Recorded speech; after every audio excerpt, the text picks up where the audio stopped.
around the clock, sports all the time. But that's never going to work. That's ridiculous. Just remember to have fun out there today. And if you lose, I'll kill you. This is Tall Can Audio. Seriously, this thing is going to be a cultural disaster.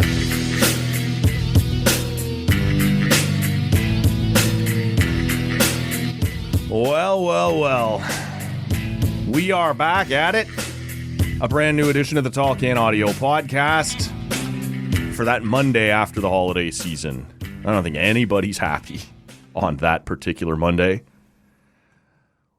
So you won't be surprised when I introduce the usual Monday guy who nobody's happy to see, or at least I'm not happy to see. But he will return to moistening his municipal seat today. Rob, what's happening, man? Looky.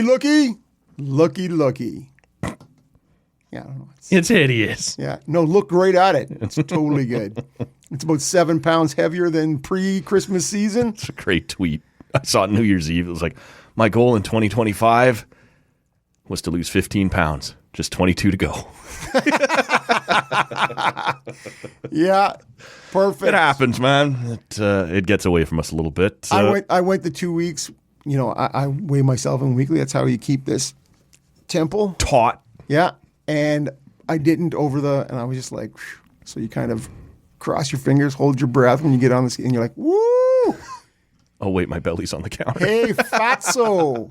Step away from the eggnog and the shortbread and the tourtière and just... And this is the thing, right? This is always that week where you start to hear from the regular gym buffs. Oh, the gym sucks. It's all the New Year's resolution people. Hey, how about you go fuck yourself? Maybe one or two of them will stick around. They're trying.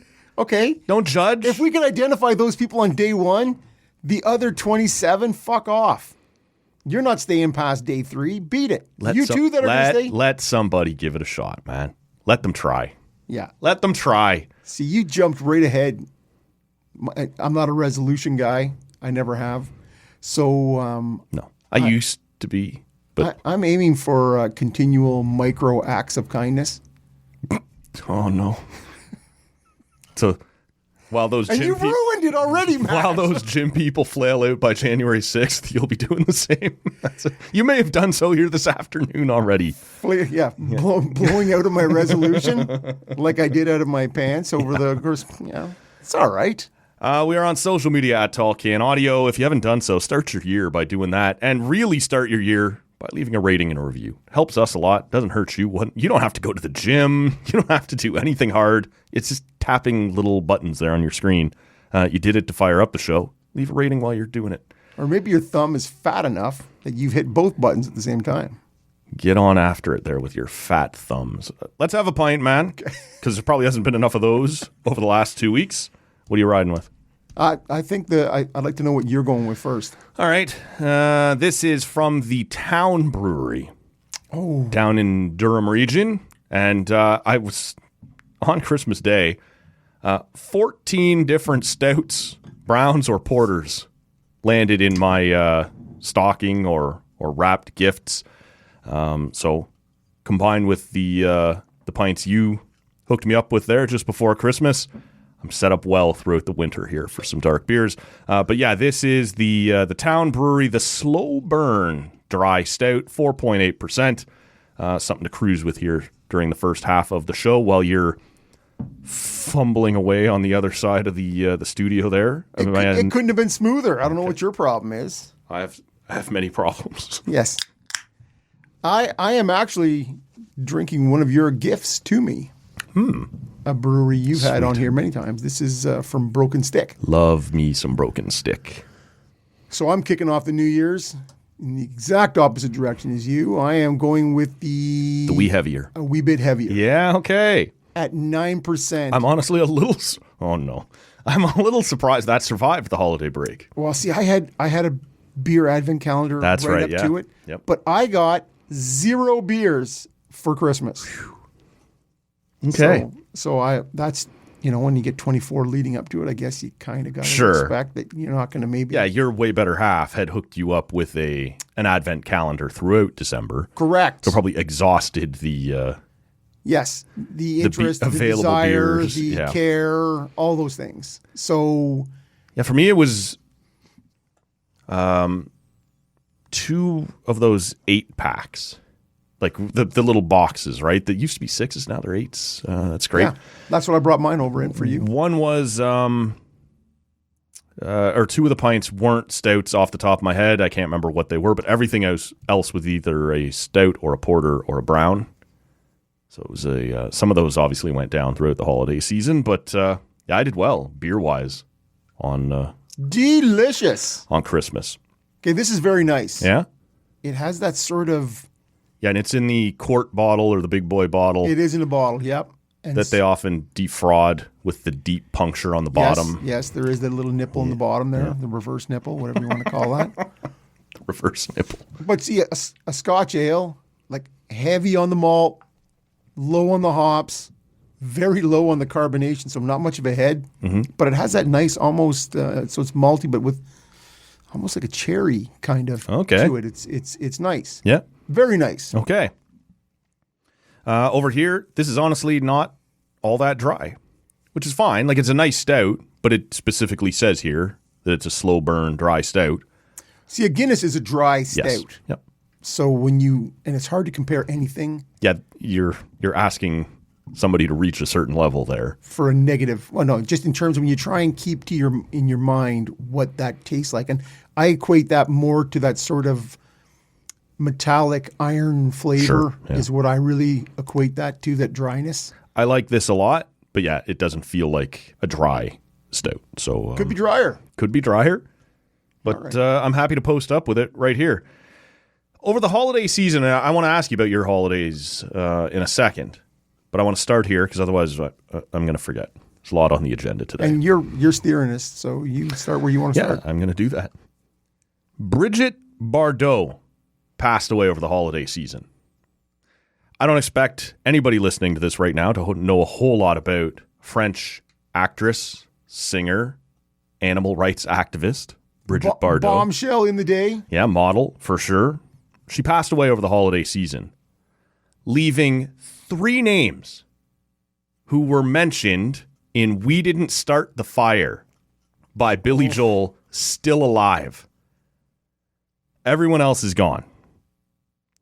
Would you like to take a stab at the 3 mentioned in that song still kicking here on January 5th, 2020? I guess I should be careful here because you and I are recording on January 4th. This will drop January 5th. We're hoping none of these 3 have a rough evening. Somebody could pass away. It could happen. Yeah, no, I can't even. Off the top of my I'm a head. little surprised you're not even going to take a stab at it. Chubby Checker, still going strong. Okay, see. Well, and I'm trying to go through it, and no. Okay, Are there any Belgians in the Congo still alive? yeah, I'm sure some of them are still alive. Yeah. Bob Dylan, still alive. Okay. Doesn't jump out at me from the song, but And Bernie Getz, still alive. okay. And we could have went 100 years. So I think I did the good listener a favor by waving that off right away because I'm like, nah. One interesting thing, there was a 489-day period straddling 1951 and 1952 where everyone in the song was alive. I don't know. I just thought that was fun, man. The little... They are fun. Yeah. I do totally... I just listened to the Alan Cross, his yearly 60 musical facts in 60 minutes. Sure. And some of them He does it a little better than I do, but... No. All I'm saying is some of them are like, whatever. Right? But some of them stick with you, right? Yep. Like and so that is There is a a 489-day period where everyone mentioned in We Didn't Start the Fire is alive in 1951 and 1952. And according to certain people who I know listen to this podcast and hate that song, wish maybe one of them wasn't Billy Joel. I am not that person. I am not. I love a little Vienna. And How did this person feel about Fall Out Boy's version? I hated it more. Okay. Strong. Yeah, and this isn't LSG. It's somebody else entirely. I would never immediately jump to conclusions like that. Yeah, no, hated all of them. Okay.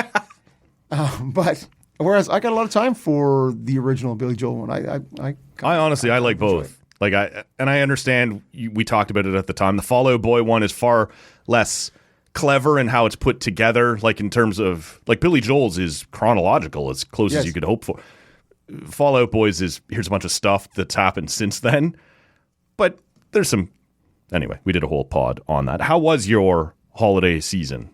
Fat. I think we covered that. So I ate a lot, didn't do a pile. Yeah, that equals fat. Yeah. When I left the house, I ate. I saw a lot of family. I watched the end of Stranger Things. Everybody's talking about this over the last few days. Man. I did not watch the end of it, nor have I ever watched a single episode of it, but it is everywhere on my social media right now. I feel like there's just a little hole in my heart today. Okay.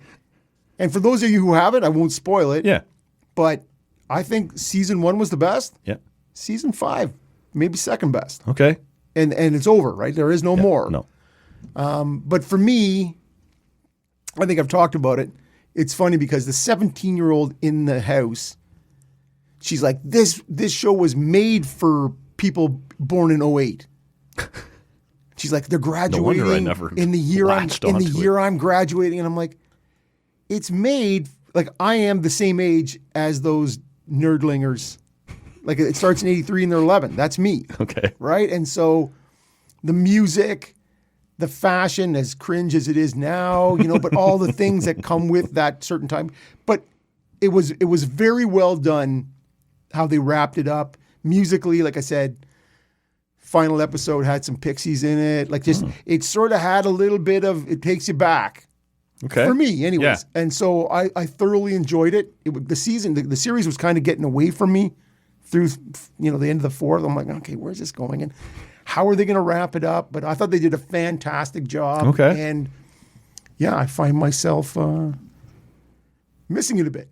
So that was a big part of your Christmas break. Yeah. Well, and again, it's only one of those things, right? Because it was done well, and you sort of, I most closely associate it with good books I've read, right? Where if you read a trilogy or a series of books and it ends, and you're like, where's that guy going to be?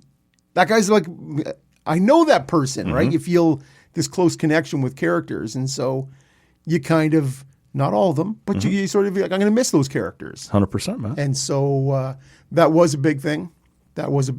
So you had, as we talked about on the Christmas Eve show, your brother and your mom were staying with you for Christmas Eve. They posted up there on the couch for a couple extra days. They were there for... They may still be there when you get home. 4 days, and they may be back. Well, and my mom actually went out to a bit of a New Year's Eve gathering. Okay. Gathering. Was she home before midnight? Oh, I guess she was out of your home by then, so we don't know for sure. I know. She came back and went with us to this gathering. Oh, okay. So my mom left and came back again and stayed for a couple more nights. Yep. Yeah, so I saw my mom for probably...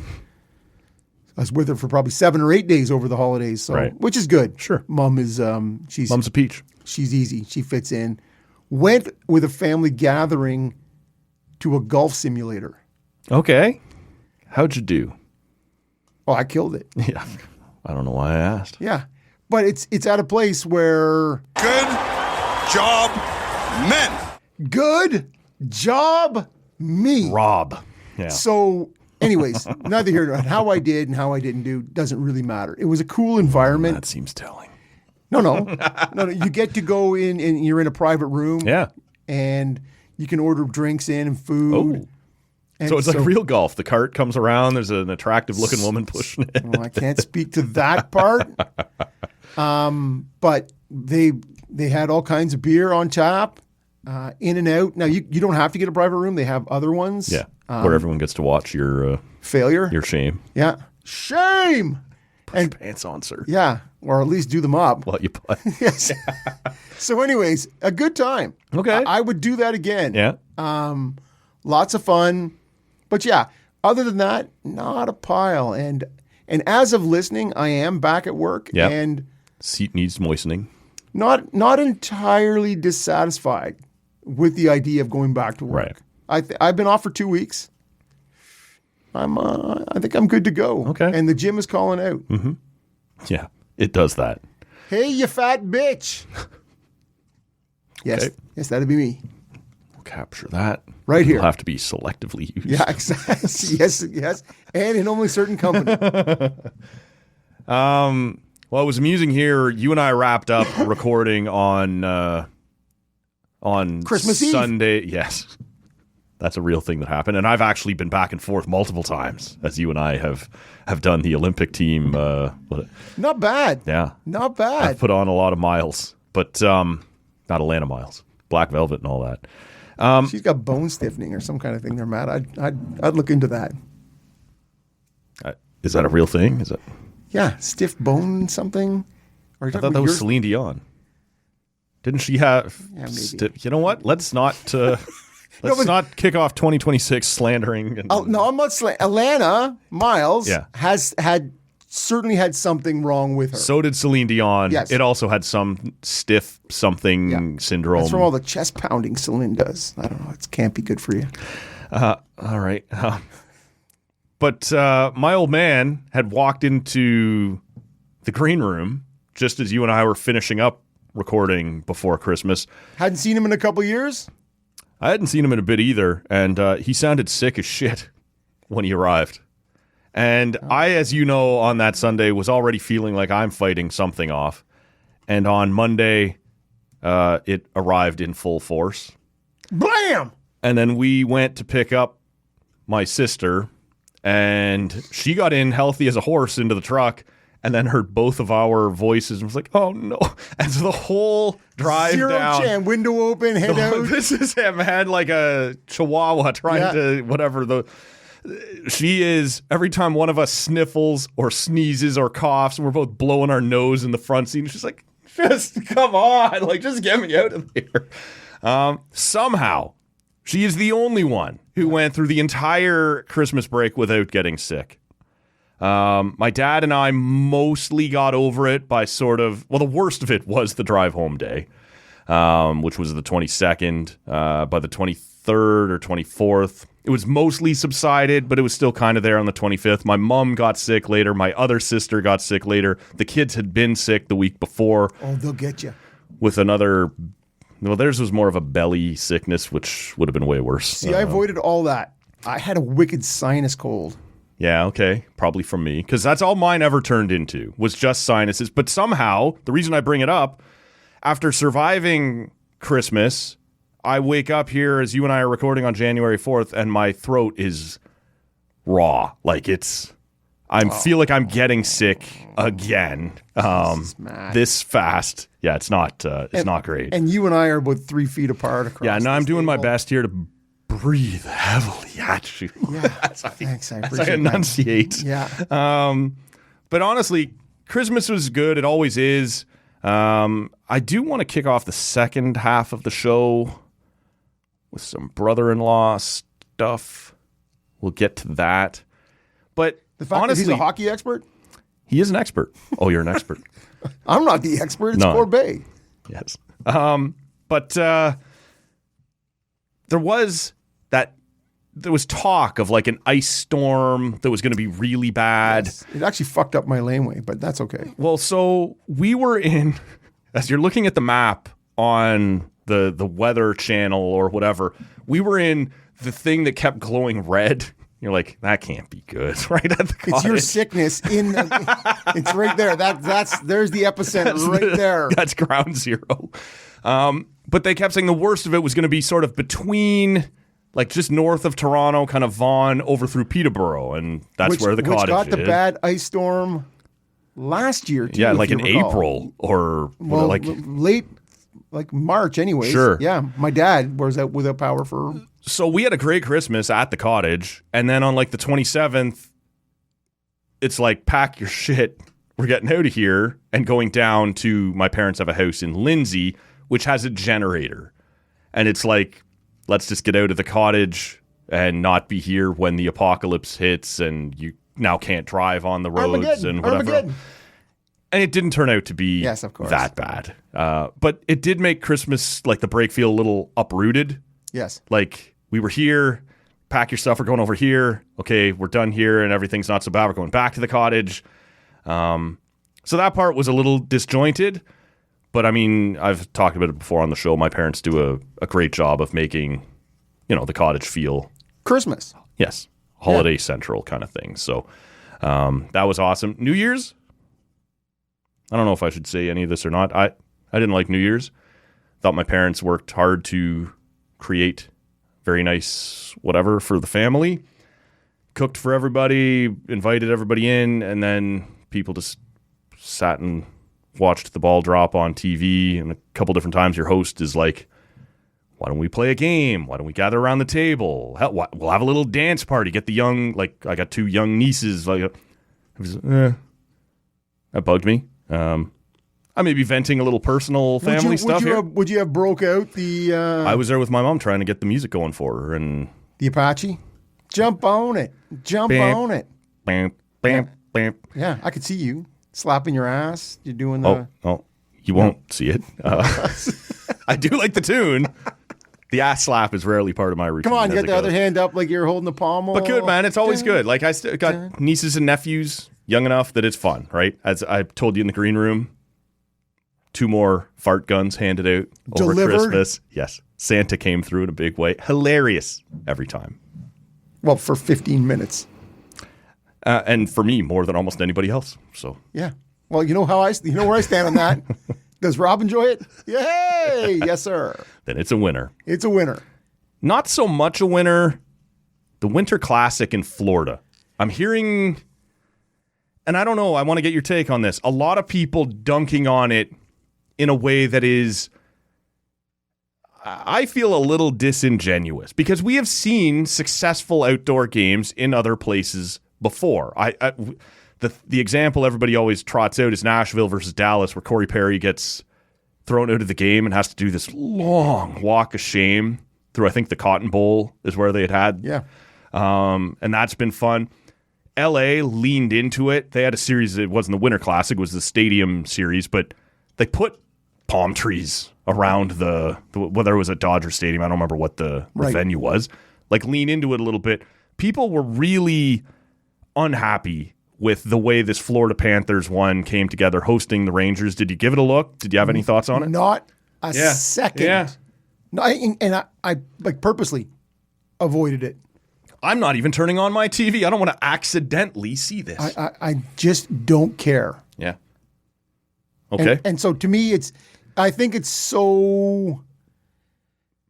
Yeah, I find, I'm as guilty, clearly, just listen to my comments.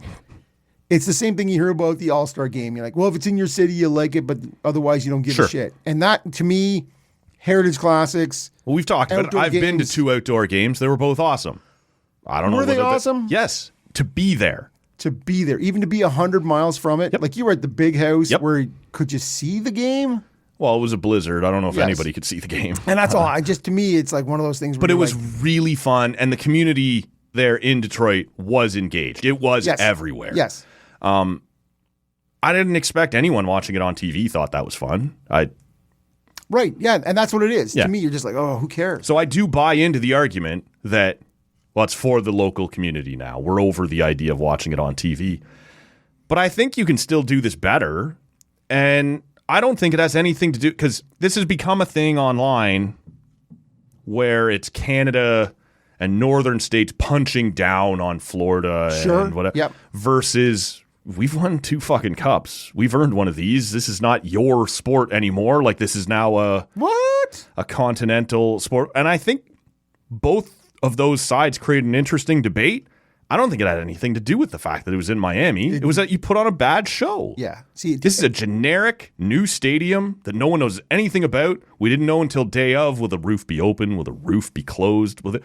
Like I said, doing it at the Cotton Bowl, doing it in LA and putting the palm trees around it, like, be what you are and lean into it. This was nothing. COVID year when Colorado played and they were somewhere Boston, like Lake Tahoe or wherever it was, and because there was no crowds anyways. Yes, just create a great venue. Backdrop, yes. The first time they did it at Wrigley or at Fenway. Green Monster, yes. Yeah, like- Yankee Stadium. Yeah, those things were interesting. Yep. The way the first big house for the spectacle of it was interesting. the year they did it at the Naval Yards in in Baltimore Maryland. or Yeah. wherever it was. Yep.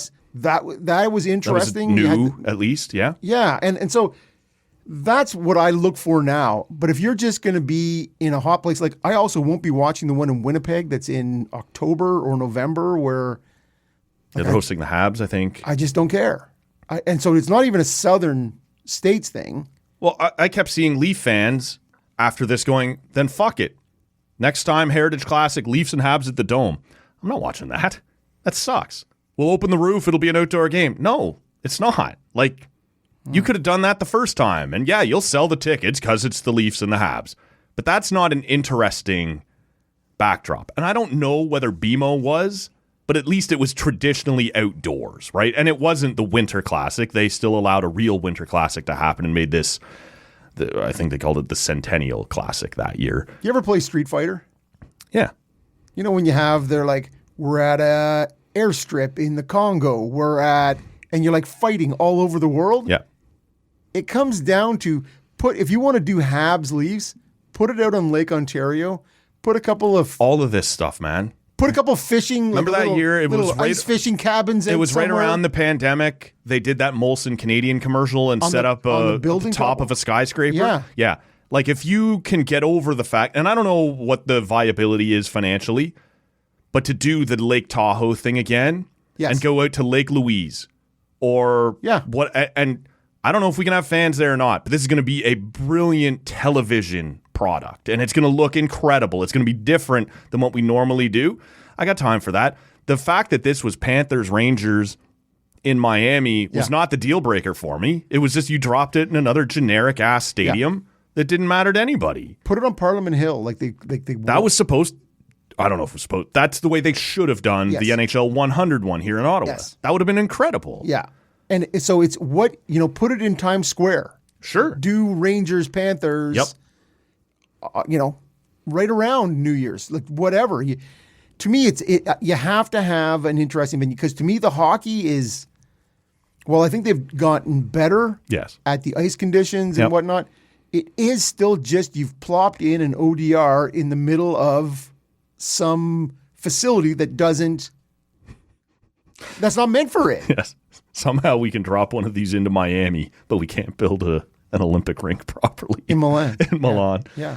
But no, I for all of the talk about Southern hockey versus climate versus this and that, it was just a shit venue. Yes. It just wasn't the right way. And I don't know, I don't care about the crowd necessarily, although I certainly understand the financial aspects of being able to sell 40 or 50,000 seats. But I understand. I'm not interested in a Leafs outdoor game at the Dome. The Leafs outdoor game at BMO was interesting. Well, and they managed to tie that into the same year that they hosted the Grey Cup. So you can build some extra seats and leave them there for the month and a half right between the Grey Cup and but the Dome is just, that's not an outdoor game. That's not special. That's just going to be corporate, general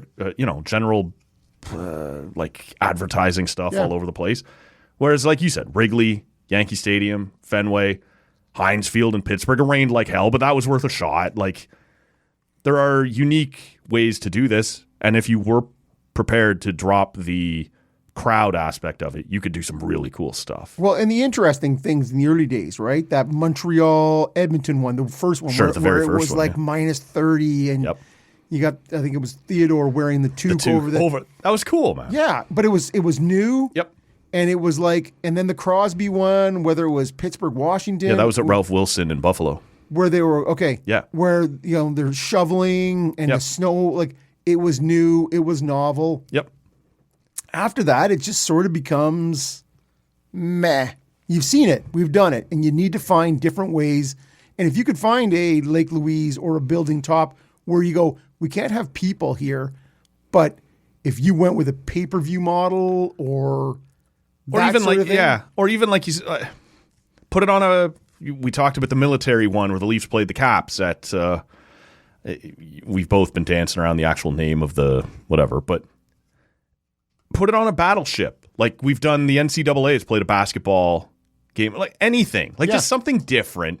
It doesn't have to be in your home, well, we're an NHL team that has a baseball team, so we'll put it in there. Or like Lake Tahoe was awesome. It did create a great backdrop when you didn't have the pressure because of the pandemic to sell tickets.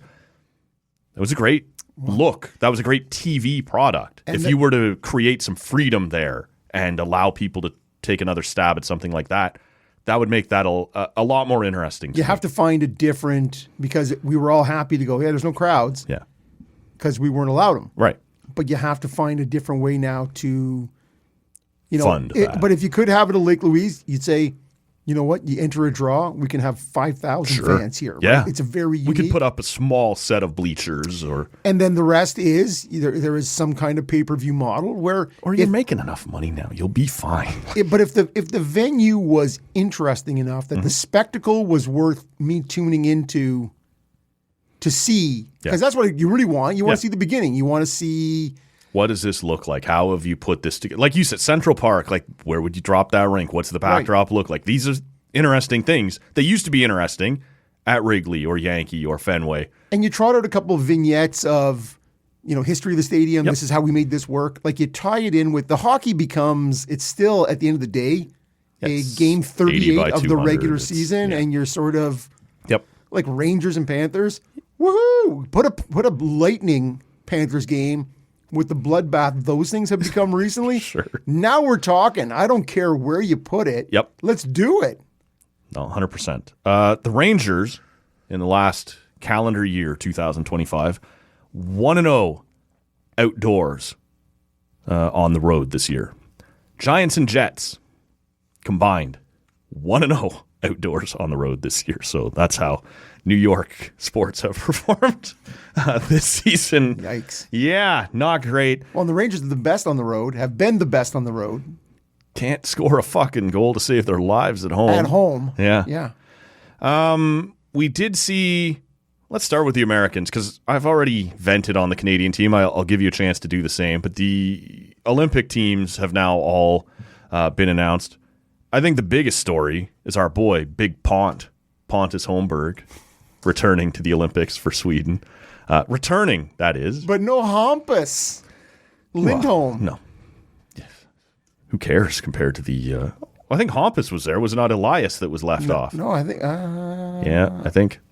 All right. I think it's... Who cares? Pontus Holmberg is going back to the Olympic Games. And Why? good for that fucking... Why? Because he's incredible. And actually, the IIHF officiating is going to love that guy. He battles hard, falls down a lot, and loses his stick a lot. And that's going to work at the Olympics. Well, as long as he's getting the IIHF refs, Yes. they will 100%. enjoy that. Let's start with the Americans. Where's he though. playing now? Tampa Bay. Is he having 40 chances a game and cashing none? I assume so until the Leafs squeak into the playoffs, get Tampa, and he gets like 5 goals in the All assisted in the by Nick series. Paul. Sweet. Team USA. Yeah. No Lane Hudson, no Cole Caulfield, no Jason Robertson. Also no Nick Robertson. No Adam Fox. Yeah, I wonder if that's an injury, just an injury thing though. I don't get that sense. But they have left 7 of their top 13 highest scorers off the roster at time of announcing the team. I know all of these teams sort of want to focus on building the best roster as opposed to the highest scoring roster. But before I hand it to you, if I could present, in 2010, they came up 1 goal short against Canada. And in 2014, they came up 1 goal short against Canada. And then we disappeared for a very long time. We went to the 4 Nations. They came up 1 goal short against Canada. And they have left an awful lot of offensive power off their roster to bring back a Brock Nelson. To bring back a... Brock Nelson's having a good season. I'm not sure. That's great. Yeah, it's great. Vinny Trocheck. coming back again. Let's do that thing again. JT Miller is not having a good season. Bring him back again. Why not? What did you make of what the Americans? No Chris Kreider. No Chris Kreider. Which is, to me, that's justifiable. Yeah. Not even noteworthy, perhaps. Yeah. But I think they only had two players who went to Four Nations, didn't come, right? So it's notable only in that fact that there were only two changes. They clearly decided we were that close. And frankly, they're not wrong with that. Like, Binnington, if it's not for a couple great saves by Binnington in the third and in overtime in that championship game, they win. And yet Canada, who I've got my own beef with, and we'll get to that, made more changes than the U.S. did coming off winning. Like going, I don't know if I want to bet on that again. Let's just... Yeah. Okay. Canada did a lot of swapping out of the back end. Well, they did no swapping out of the back end. No, sorry. Lower... The bottom six. The lower end in terms of what they did and the changes. But clearly there is a mentality here in USA Hockey on how you build... And it's been like this forever. Well, and to think that I really was so... Where's David Backus at? Where my David Backus at? It's not a... the Hudson thing, like to me, that was... You saw that when they left him off the invite list. The invite list. For summer camp. We don't even have you... Don't even talk to me. Right, that's it. We're not interested in what you're selling. Yeah. And I guess that just comes down to when you look at the decor they're bringing. But DeBrincat, Caulfield, as you mentioned, Jason Robertson. Yeah. And so, these are top 3 out of their 7 top scorers. Just, nah. Yeah. And so it's and they all came through the U.S. national team developmental pool. It's not like they're not USA hockey guys. Right. So you sort of go... What's your fucking problem? Well, size. Size to me is the biggest thing, right? That they just they're looking for a bigger, and if you look at the way they played Canada, and clearly that's all they care about, right? The difficulty that Canada had getting to the middle of the ice, they want to maintain that thing and bringing, like, you look at even Kyle Connors, who's not the biggest guy. Who's healthy scratched in the gold medal game. The way he was used, he was very sparingly They started used. him on the top line with Matthews and Matthew Tkachuk. Doesn't matter. That was the a two week. Tkachuks, I think, were on the same line. Well, they eventually got there. I think. Okay. And maybe I'm wrong, but Tkachuk, or excuse me, Matthews and Connor together seemed odd as both shooters, right? As trigger men. So they went a game or two. That didn't work. Connor kind of tumbled down the lineup fast from there, and they had a hard time finding him a place to play. And by the time he got to the championship game, he's healthy scratched. And like we just talked about, you come up a goal short. Like, you got to find a way to get that guy in there. And so they do add Tage Thompson. I do like Clayton Keller, but he's ice cold at the time of selection, right? As opposed to some of these guys. Well, all the guys we've named. Yeah. I don't know. Well, I don't care. Okay. No. I just mean good for them. You leave those guys behind. That's if you're going to leave that game breaking, like back in the day when you think about an Ilya Kovalchuk, guy's not a great defensive player. No. But what he does it pretty good. He's an assassin, and so I understand you can't fill your lineup with those guys. Like, to me, I look at it. But you need to have. And Ottawa fans know. DeBrincat, to me, I'm not sweating the fact that they left him off if I'm a USA Hockey fan. Like, he's having a good start, and that's fine. Caulfield on a second power play, that guy can make a difference for you, and you chose not to do it. Jason Robertson, same thing. I guess he's not hard enough along the boards for what you want to do. But he's the guy I want first and foremost. 100%. Of all the that guy's on off, my power play as well. Like, I got to have that guy. And I think Seth Jones, at the end of the day, I think that guy is going to get worked in a gold medal game. He's not that fast. He's not that. There is a certain amount of. Left the game on Saturday night. Yeah, a lot of people are doing that all of a sudden. Yes. A lot of guys I got named. Yeah. Tom Wilson went down. Nobody seems Bo Horvat concerned that either of those are going to be long term. But yeah, all of a sudden, guys are just crumbling. Which is why it was interesting on headlines on Saturday night. Elliott said, the final thing I think he said was, nobody has, with their with their noses bent out of joint, has said, we want to be removed from the protocol, because you look at it and go, hey man, there's still 16 games for most teams in the month of January. There's a lot of hockey to be played. And if you're not familiar with what that, like, guys are getting, the IOC comes around out of nowhere and says, you're going to piss in a cup now, right? Like, and you have to be constantly telling them where you will be at all times. This has become a digital. They're hanging out with Penny Alexiak. Yeah. There is an app that you have to say for the next 3 days, here's where I'm going to be, here's where I'm going to be, here's where I'm going to, like, so they can come and find you to piss in a cup. So if you're pretty sure you're not going to get named and you're pissed off about it, you might have said to USA Hockey or Hockey Canada, yeah, fuck it. Like, I'm done with that headache. You. Yeah, I'm out. And as you mentioned, Elliott said nobody on either of those teams has yet. Because there's got to be guys, and there will be. We just went through some of those American guys who were like, you kidding me? Yeah. And then on the Canadian side, whether it be, Scheifele, first and foremost. Yeah.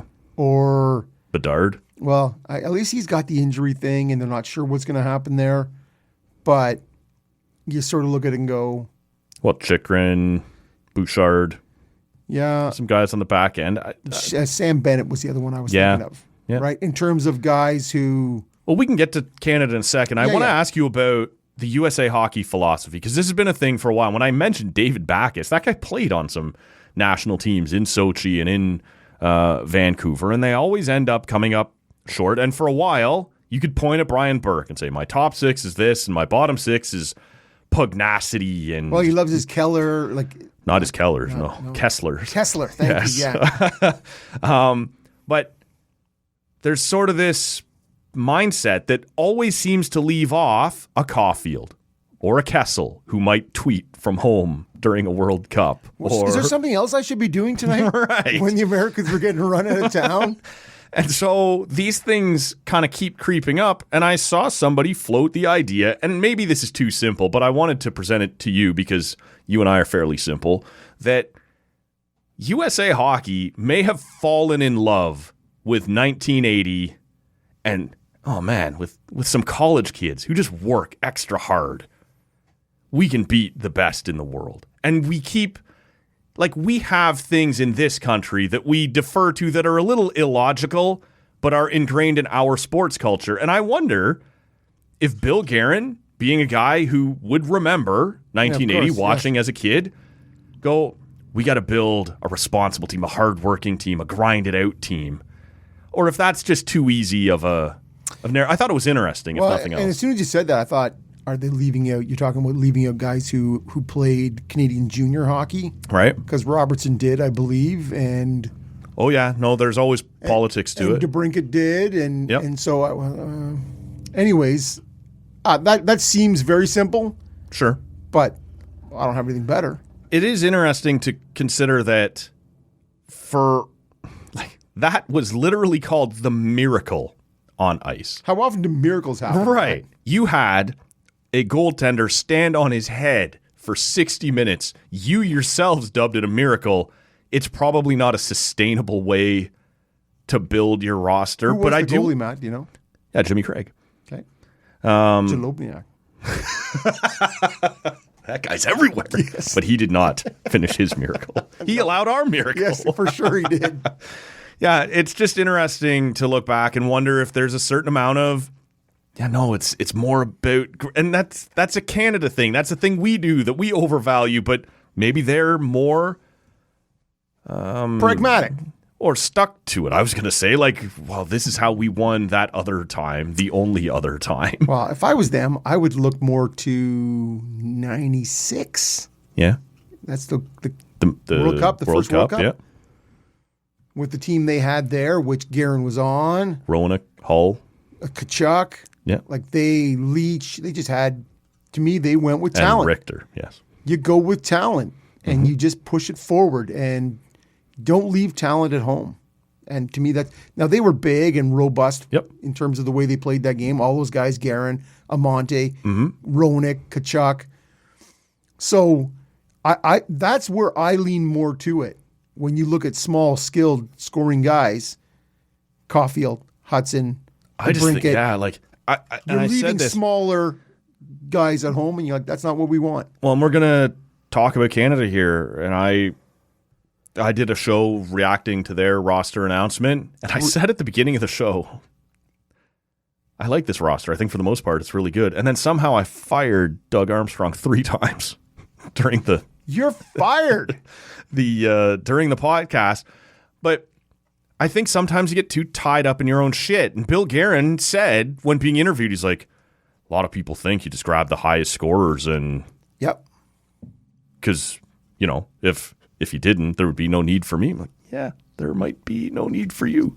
Like if We're going to find out in about if the 8 Americans weeks. had just grabbed their 13, 14 best forwards and defensemen, they might run away with the fucking tournament. They may have just overthought themselves here a little bit, I think, in some ways. Like, at some point, if you're dealing with Cole Caulfield on the third line and they didn't go, he's too small to be on a third line, that guy might hurt you at some point. If you keep coming up 1 goal short, stop cutting those people who are going to get you that extra goal. Yep.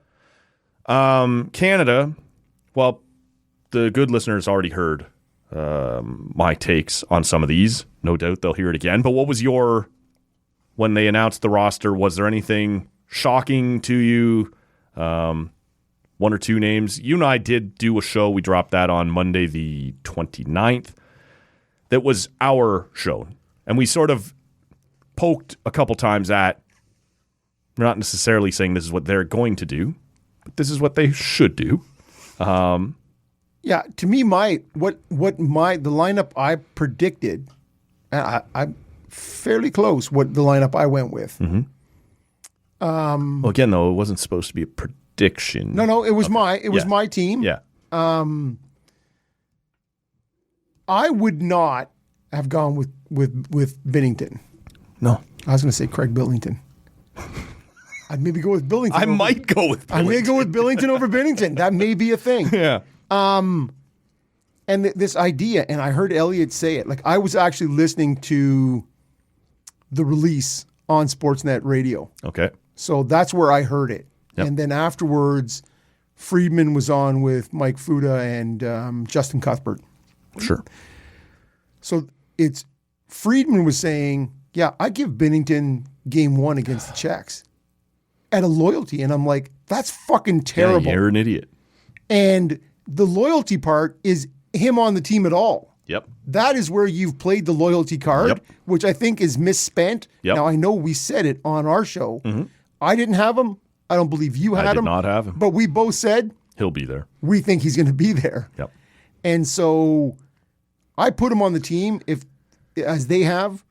He never sees the crease. Never. Unless the fucking score clock falls in warm-up and crushes Kemper and He and missed Thompson. the charter flight to Milan, and it went down somewhere else over the Atlantic. Like, to me, that is the thing.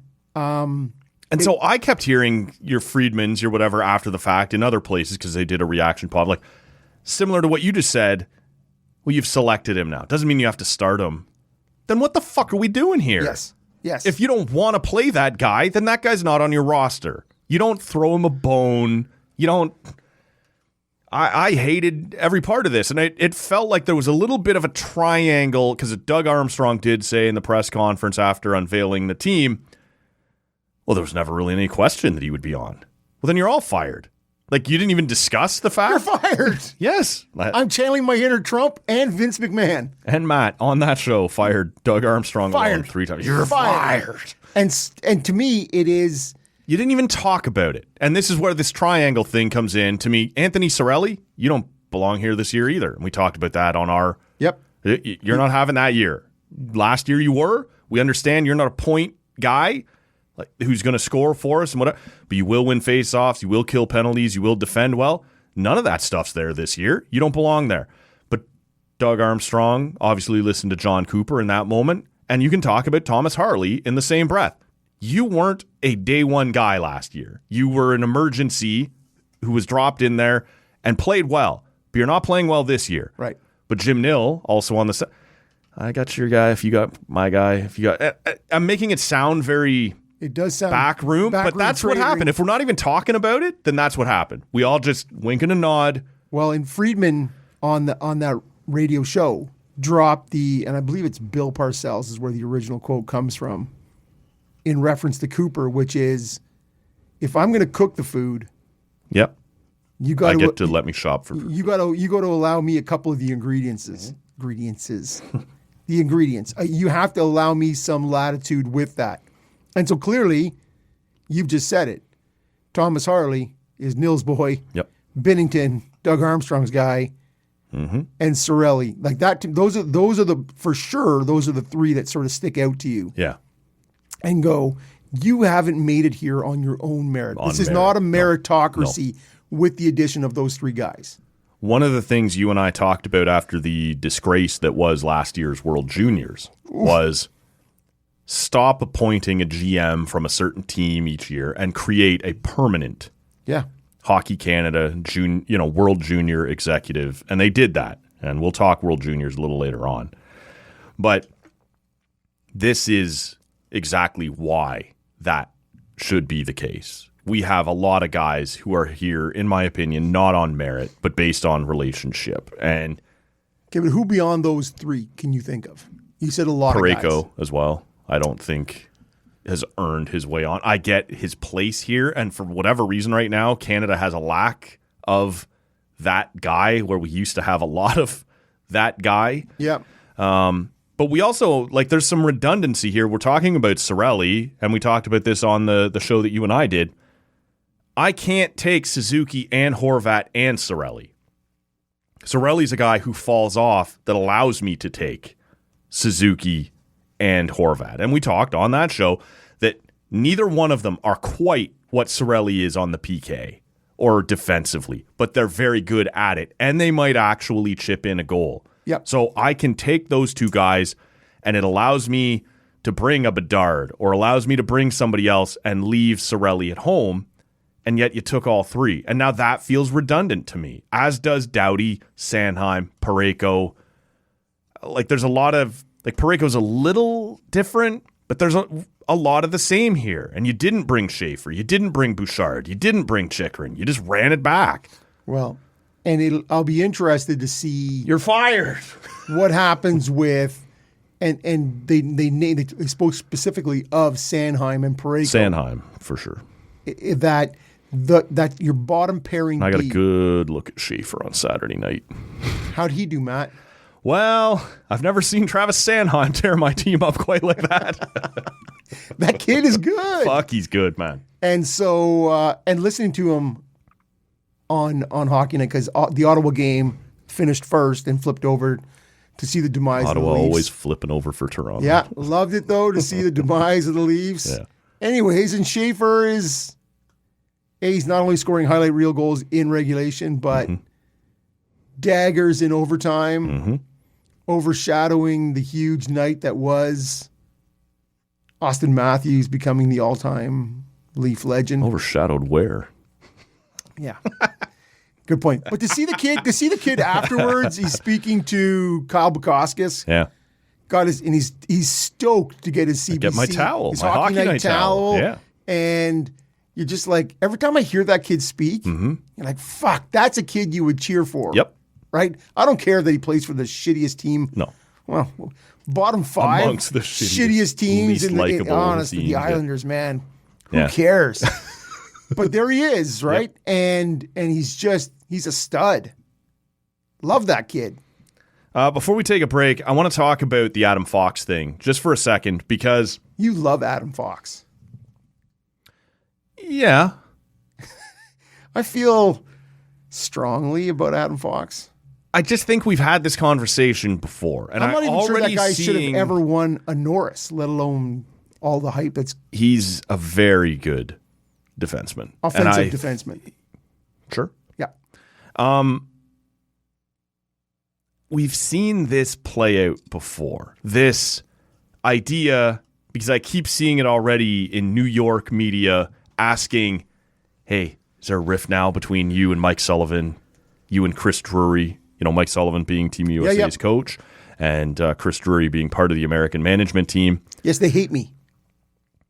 And it's been well reported by a couple of the insiders that they fought for him, which again goes back to the Canada thing. Then you shouldn't be, like, if it's just going to be about bring my guy, then that's not okay. But if we're talking about the Rangers specifically and whether or not there's a rift now between Adam Fox and the Rangers GM and the Rangers head coach. Steve Yzerman and Marty St. Louis. This is exactly where I'm going, man, because that completely forever changed my opinion of Marty St. Louis. That Yes. I wasn't selected. I got added late when Stamkos, a teammate, which is neither here nor there, but there was a spot opened up and St. Louis got to go. He got his gold medal. He comes back to Tampa after the Olympics. So, by the way, I don't think I can play for you anymore, so you should trade me. To one team. Yeah. Then fuck you, man. But Fox did that on the way into New York. You can't do that on the Twice. way. Yeah, you can't do it on the way out. Calgary, can I you? think, and Carolina. Where I'll only play for a New York team. But in this one, it seems to Now me it's- like New York, like it's being ignored that your coach and your GM, who in theory are the ones that you now have to work this out with, fought for you and said, we do want this guy. And I hope Adam Fox, and your point is well made, that maybe he's already played that card that, yeah, I am a disgruntled bitch, and if I'm not happy, I'll opt my way out. But I hope he can keep this, I don't know, internalize this in the right way. That, yeah, I was left off, but it wasn't because of these people. Because the whole reason I brought this up is exactly what you just pointed out. Marty St. Louis, who was like this ultimate, nobody would give him a chance. Like nobody ever let him. And he became a Stanley Cup champion and an Art Ross trophy winner and all these things. And as soon as he came out of those Olympics and said, by the way, my feelings are hurt, trade me, I went, then fuck you. I never looked at Trade that me guy. right fucking now. I never looked at that guy the same way No. again, man. And I hope Adam Fox doesn't make the same mistake here. Well, but to me, he's already done it. And to me, that But not for those. No, I know, but to me, he already has the.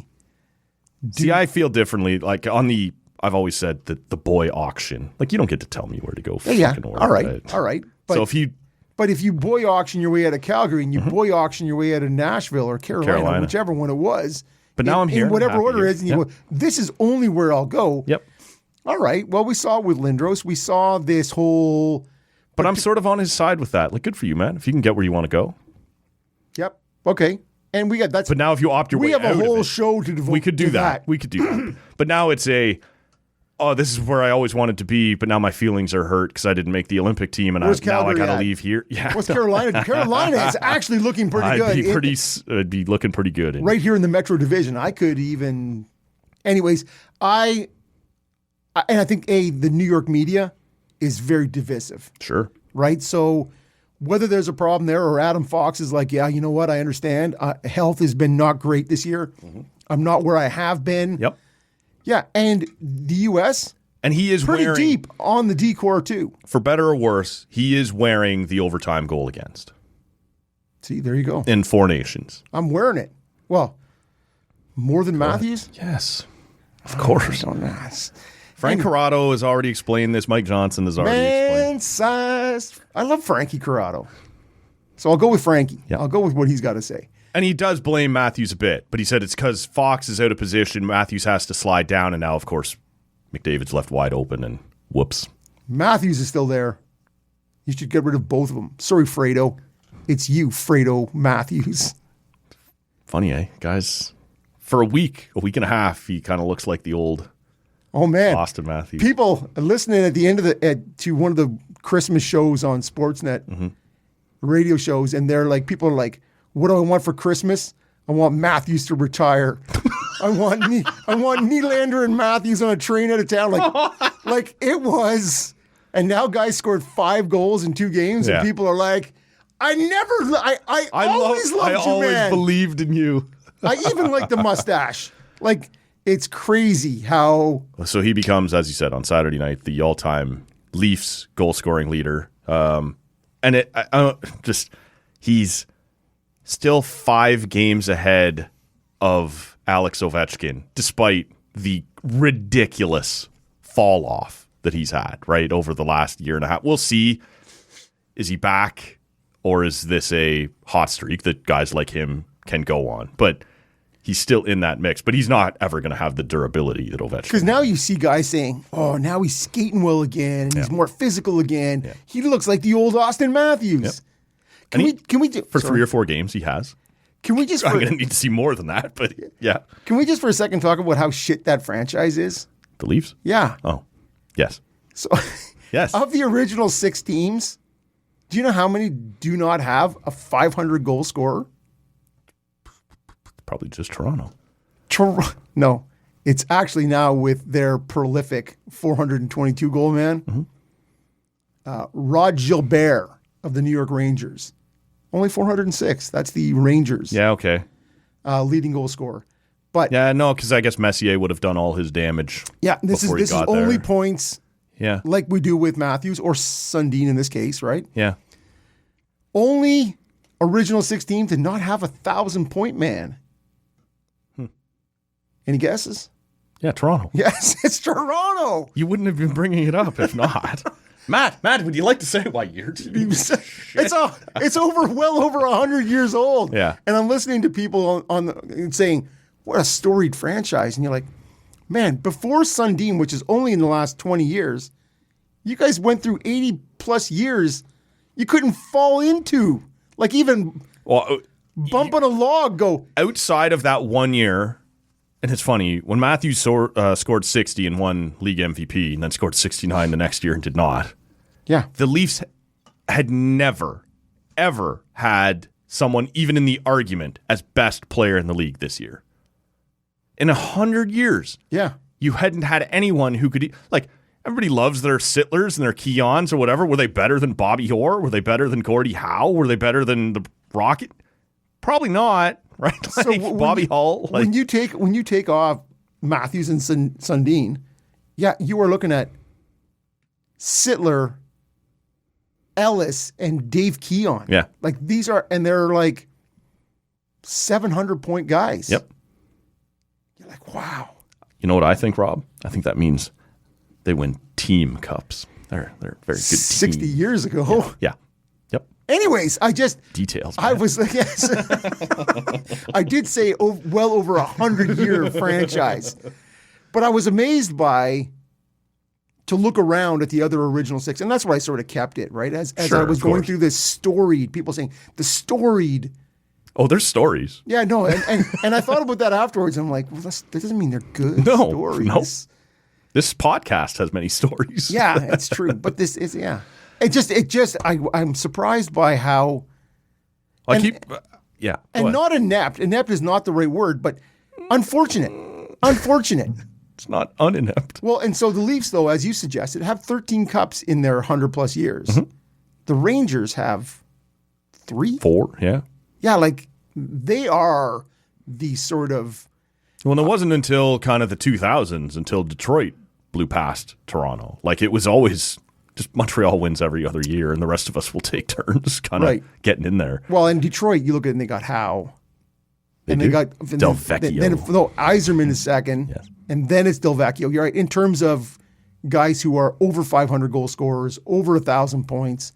But yeah, across the board, all the other franchises have like Matthews at 422, and he will if he even plays out this contract. He did this in 100 games, fewer than Sundin, more than that. Like He yeah. did it in honestly 200 Yeah. fewer games. But the difference is he's also 300 points still behind, or 200 points. Yep. 235 points behind Sundin in terms of where the assist totals are. So Well, again, that's in where time as at the too. Leaf versus career. No, right? I am talking about Leaf time. Okay, yeah. Only Leaf points. Like Sundin's at 980 or 969. Yeah. So there's still 235 more assists. Mm-hmm. So in terms of the points, He's looking around right now going, Bobby McMahon over here, Max Domi over here. I'm just gonna Jonas Hoagland over here. I'm just going to shoot it. Yeah. No, you know what? Fair. Just quickly, I know I keep pushing it back. Before the break, on the Olympic thing, just one more. Connor Bedard was not selected. We'll have time to discuss that. He may yet find his way in. But he becomes only the third first overall NHL draft pick to have never represented his country at the senior level. Would you like to take a stab? Sorry, what at was the other first two? part? He's only the third. The third first overall NHL draft pick who has not yet ever represented his country at the senior level. So whether it be a Worlds, a World Cup. Are these recents, or is one like a Doug Wickenheiser? This only dates back to 1985, which is a crucial detail. Okay, 85. I can't even think of who was first Probably in Wendell 85. Clark. I don't know, 87, 85. No, 85. But he would have Wendell went to a Worlds. So Okay. Yeah. First overalls. And you're not a Worlds. You're talking senior level, could be a Worlds. Okay. Yep. Okay. Chris Phillips. Chris Phillips, not on the list, went to a Worlds. Okay, obviously went to a Worlds. God bless the team that selected him for allowing him the opportunity to have time to do it. Continually. Yeah, I don't know. What do you got? Well, can you give me a nationality? Yeah, both Canadian. Oh, okay. Both Canadian. Mm-hmm. One of them should be very close to home for you. First overall. Alex Daig never represented Canada at the senior level. Really? Yep. I'm surprised by that. The other one, it's still fairly early on, so maybe a little unfair. Alex Lafreniere has never represented Canada at the senior level, but a first overall. And it'll be at Worlds if he does. 100% it will. So everybody else has at least once represented their country on the senior level. Yeah. Well, I was starting to go through Patrick Stefan. I was sort of... Checks at some point would have been desperate enough. For sure, for sure, man. I get it. Yeah. We'll take a break here. I want to come back. We'll check in on the Blue Jays. We'll check in on my brother-in-law, and we will check in on World Juniors. Stay there. The first pick in the 1993 entry draft, the Ottawa Senators welcome Alexandre Dave.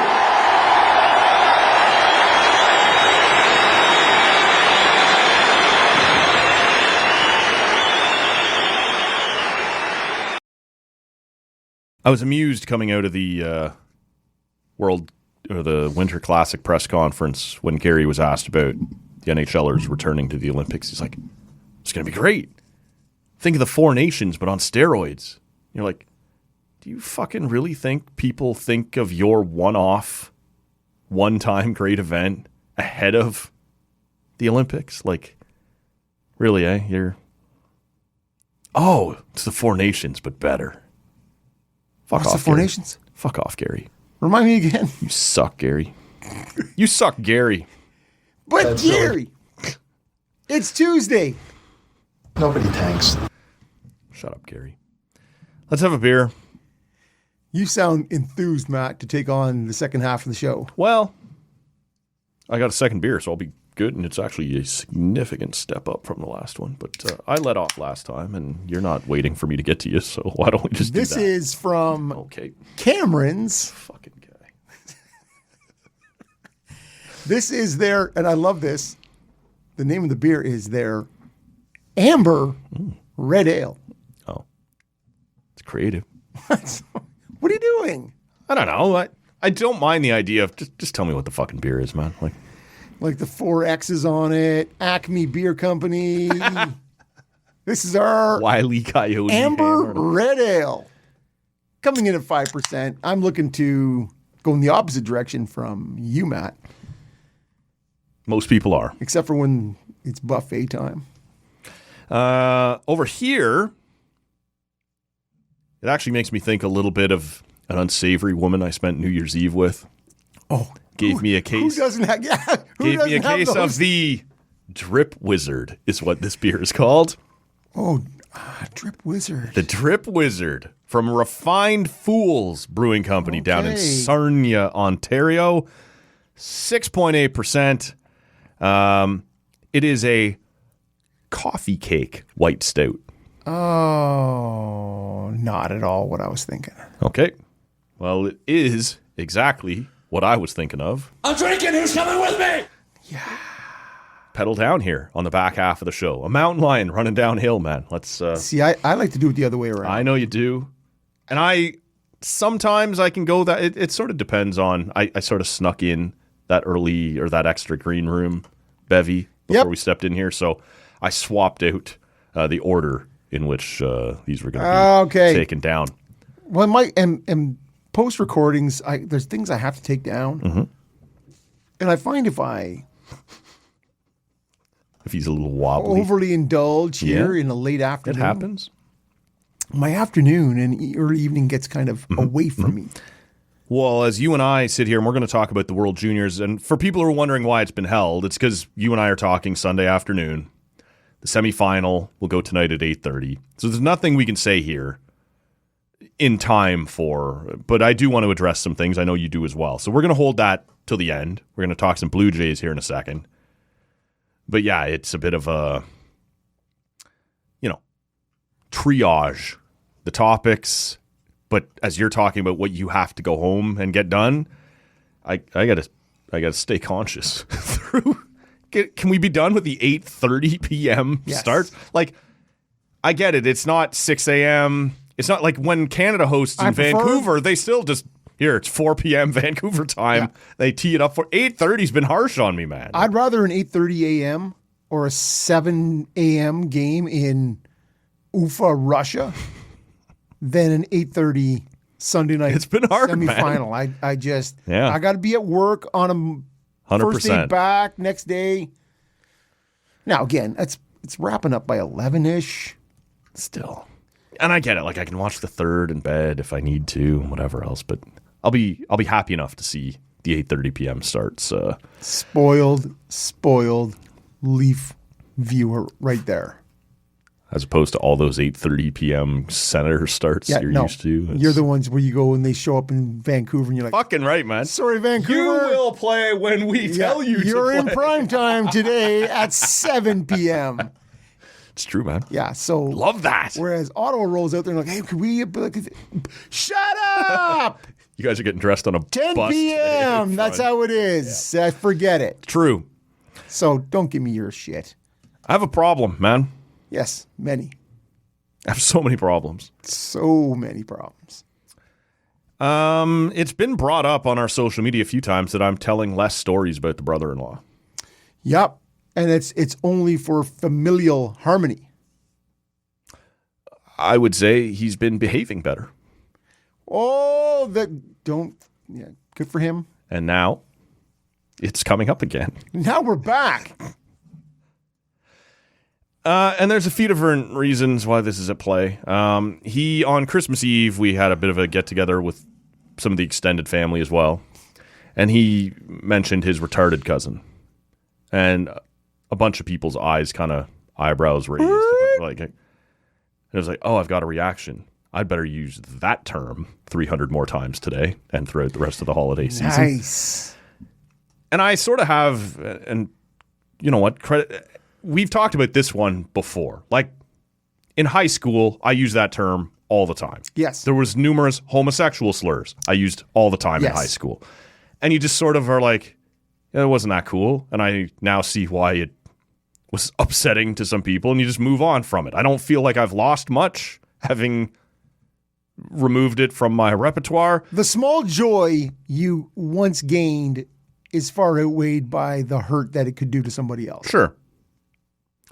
And so at this point, when you feel the need to repeatedly use it in a family setting, I assume you either don't have the capacity or the vocabulary to choose something else, or you do, but you're trying to be intentionally provocative in a family set, which is fucked up in its own right, like why you feel this is important. And not your family. And it's interesting. Well, it is my that he's doing this. No. I know. Sorry. I was even pointing at you. Yeah. But it's the distinction for me when it's at my family's, and I mean the Christy Stewart side. Sure.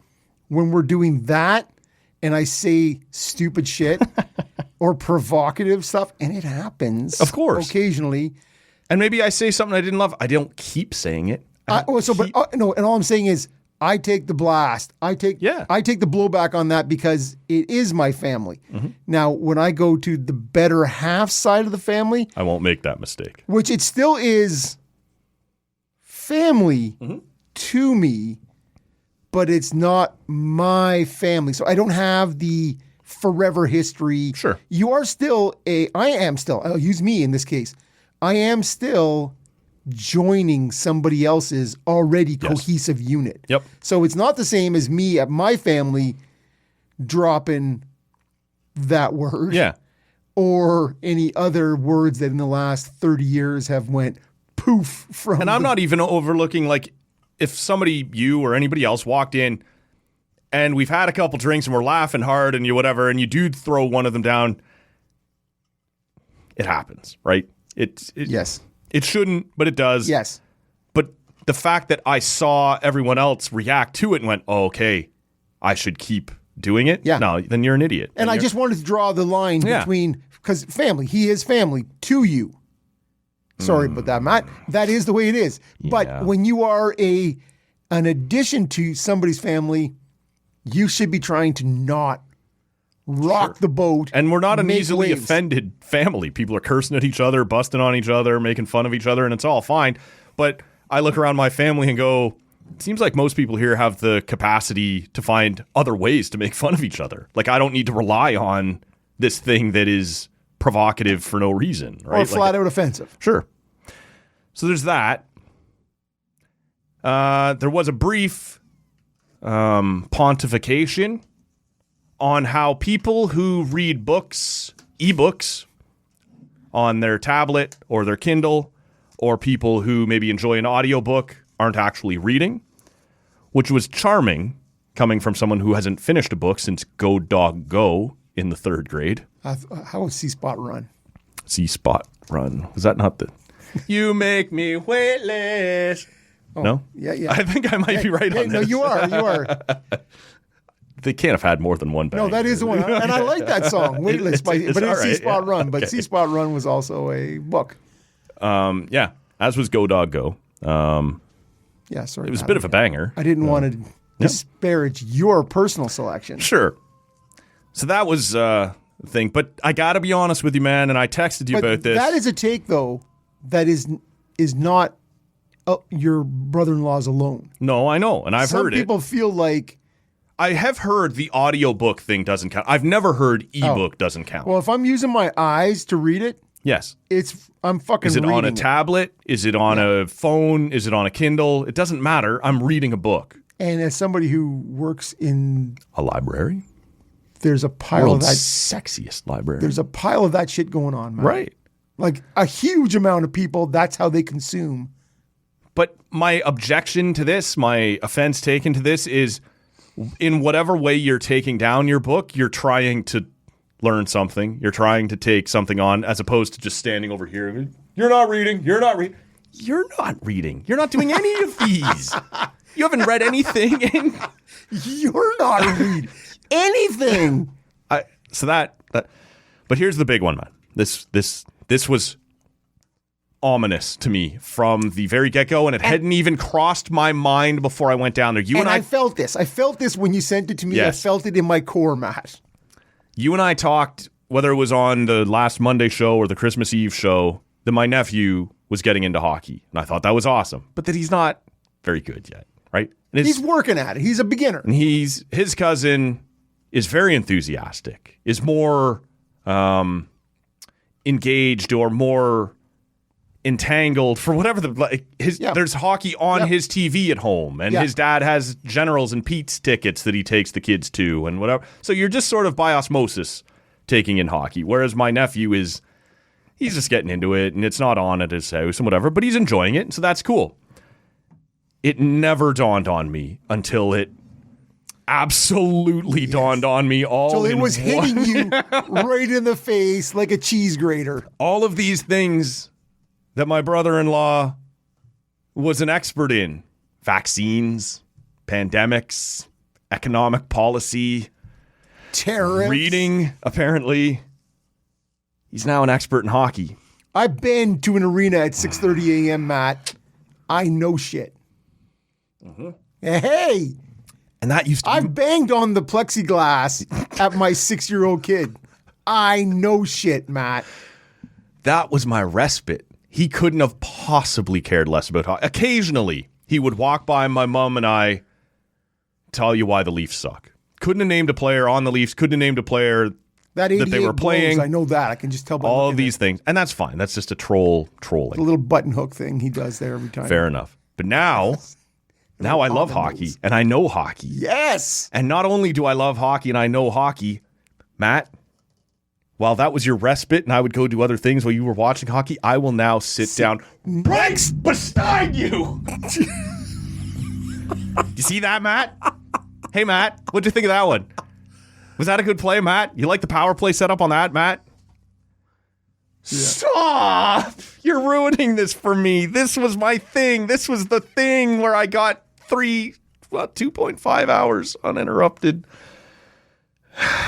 It's The Ring. It's part 5. This is the newest horror movie. Hey, Matt, see that, Matt? Matt, you like that? Was that a good play, Matt? What do you think of this, Matt? Matt, what do you? I see the FanDuel. Don't talk to me about. He's got FanDuel on his phone. He's got he's not watching sports, but I think that's a good line. What do you think of the Swedish third line? I don't know. Neither do you. Don't bet on the Swedish third line. Is Pontus Holmberg on it? Honest. Yes, bet on it. Sitting right down beside me, not just for World Juniors, but also for the Leafs, because my nephew wants to watch William Nylander and the Leafs, and we're going to talk about it now. This is now a thing that we can bond over, as opposed to it being the thing that gave me further actually splinters the family. Yes. Well, I don't know about the family, but splinters me off from it. All right. The schism. It's a good word. Tool. Schism. So it comes down to my kid plays House League C, and I'm now criticizing his coach because he doesn't run the diamond formation in the penalty kill. There is a moment. I was not there for this. Now, he is pointing to his 7-year-old son who 3 months ago didn't know anything about hockey.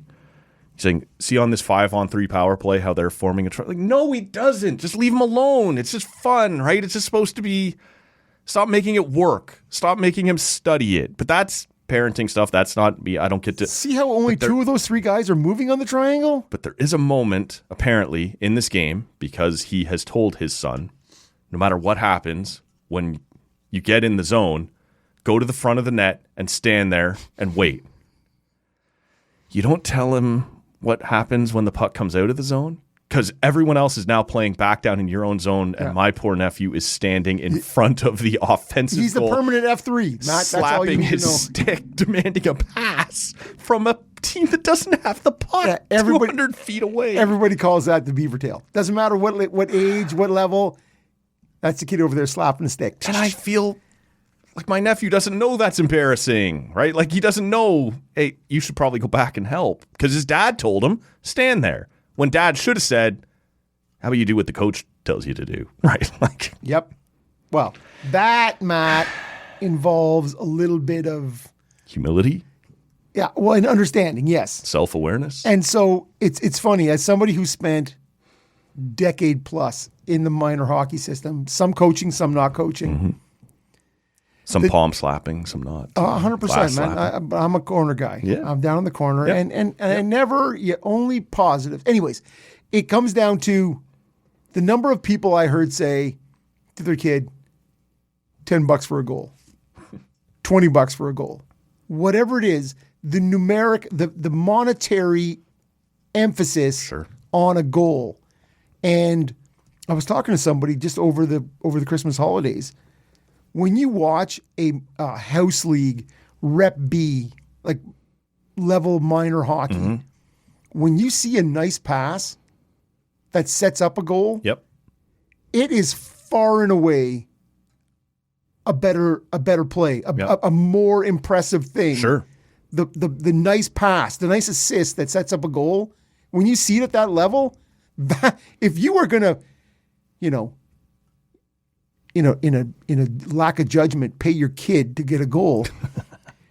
If you're going to spend some cash, you should be spending your cash on teaching your kid to make the heads up, smart play, passing the puck. There's me and 2 defenders and the goalie, but my player is over there. If I can get him the puck, Like this isn't even. They're 7, and I know at 7 you can. I'm just saying this isn't a junior B, a junior. This is a learn to play league. He's never seen the game before. Why did you tell him to stand there no matter what in front of the other goalie? And because what's the emphasis? The emphasis is always on you. If you haven't scored a goal, you haven't done shit. Yeah, I guess. And that's what it is. Don't bother coming back and breaking up the play. 6 months ago, my kid didn't know hockey. Now this 6 months, my kid's going to be the best ever. Yeah. And I've said it a bunch of times. I've coached my kids in multiple sports. Lacrosse, hockey, sports that I know, sports that I've played. Sure. When my son played football, I never said shit. Sit down and shut up. Because I don't know. Cheer him on. This be is enthusiastic. Be happy for him. But don't advise him. I don't know, and I would never in a million years deign to go, hey man, I think when it's the run pass option, you should be. You should drop back. Yeah, like whatever. Don't do this. Well, don't listen to coach. Just like you know, this is going to happen. You know, I don't have any high school or college background. Yeah. Just your job is to cheer. That's your. But see, it's easy for me in that because I don't have any experience watching it on TV. Okay. But that's it. And that's what I'm saying. And so there's no experience here. I played high school hockey. I must be qualified to. Yes, Matt. Yes. So, but he is. I can see it. You're going to drum the joy out of this. He's just there because other kids every are there. Parent does. Yeah. Not every. No. The vast majority of parents drum the love of minor hockey. And he only just found it.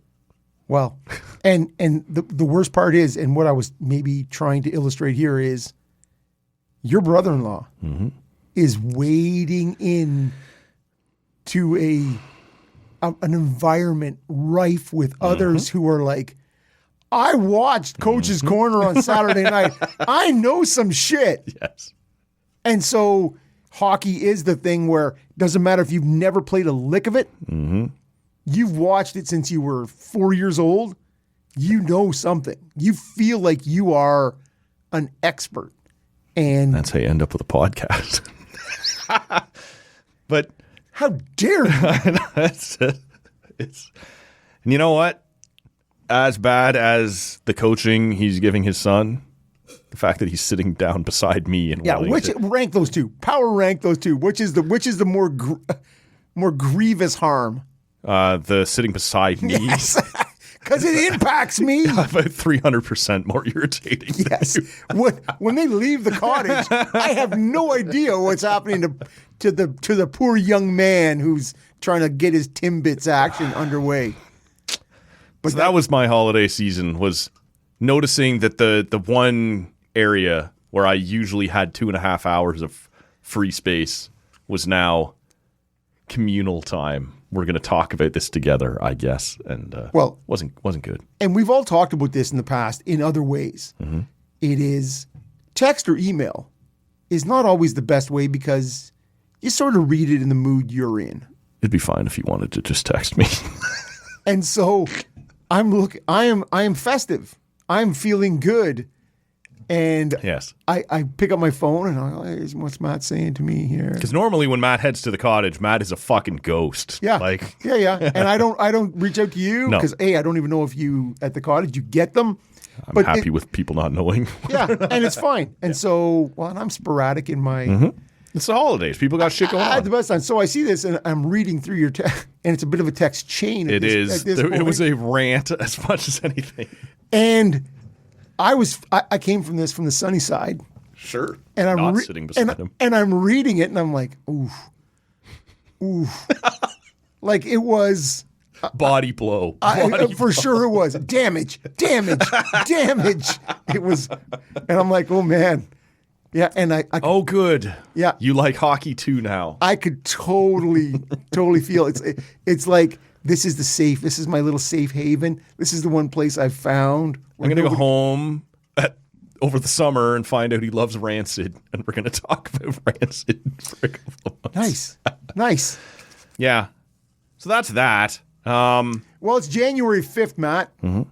And there's not another holiday until Family Day? Is that a real holiday? I might be busy Yeah. until hockey's over. Yeah. And his kid decides he loves baseball. Soccer. It's soccer. That's fine. That's It's- fine with me. It's soccer. He loves Messi and Ronaldo, and he's never watched, because it's hard to watch a full soccer game. I don't blame a 7-year-old. Even though it is just 100 and honestly, it's done in 2 hours. And it's, yeah. But like the YouTube compilations of greatest soccer goals ever are incredible. But if you sit down and ask a 7-year-old to watch 90 minutes of... Fuck that. Yeah, 100%. What are we talking about here? We are talking about... Well, can I direct the audience's judgment from my brother-in-law to you? This will be a smooth transition. Kind of a lateral move, to be honest with you. A lot of North of 7 vitriol here. I do recall your brother-in-law, him saying to me, "Oh, you're from over there? They're heathens over there." He's that like, other part of North of 7. well, further north, apparently, where those from his area fear to tread. Sure. I kind of get that. But Yes. working on it. I'm Had a here. transition. Working on it. Buffering. Yeah. Buffering. That little circling wheel when your mouse disappears. Ah, it's gone. Scorn for me, from your brother-in-law. Oh. So on Saturday, I almost always send to Rob a list of some topics that I'm sort of thinking we could hit on here. If he's got anything different, he'll send back, and we can sort of build the agenda from there.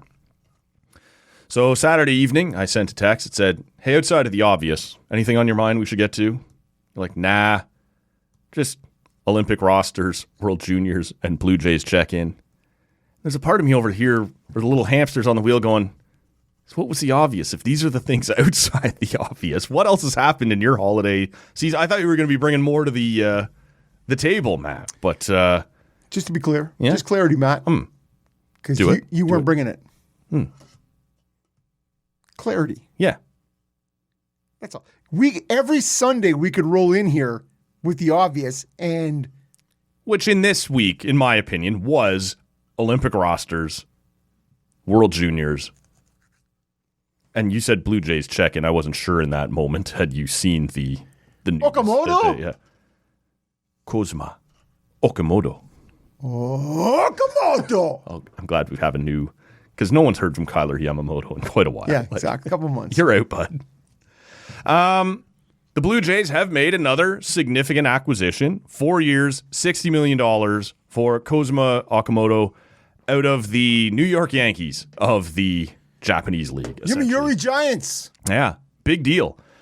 Both that franchise and the acquisition. He's listed as a first baseman and a third baseman. There seems to be some discussion over whether or not defensively he's major league caliber at third. As a Blue Jay, he will not be a first baseman short of once every 10 or 12 days. But he fits almost perfectly the way they play the game. He does not strike out. He does not hit the ball on the ground. He makes contact. He puts it in the air. He has averaged 33 home runs over the last 5 years in the Japanese League. And I guess it's hard to determine what that's going to translate into because, first of all, people hit far fewer home runs in the Japanese League, but part of that's based on the parks, the pitching, and the batters themselves. But it does seem like he will be the type of hitter the Blue Jays covet. And at $15 million, as silly as that sounds, at $15 million per year, it's not that big of a risk. Yeah, but it's 4 years, and it's got to be cutting into somebody's lunch. Like at $60 million full commitment, it's not nothing. And No, it's not. the first articles I looked at just listed him as infielder. Now, the more Well, let me tell you, he's not going to play short or second. or second. Yeah. So it's certainly that's what I'm saying is Yeah. once you read those first things, because at first I'm like, infielder?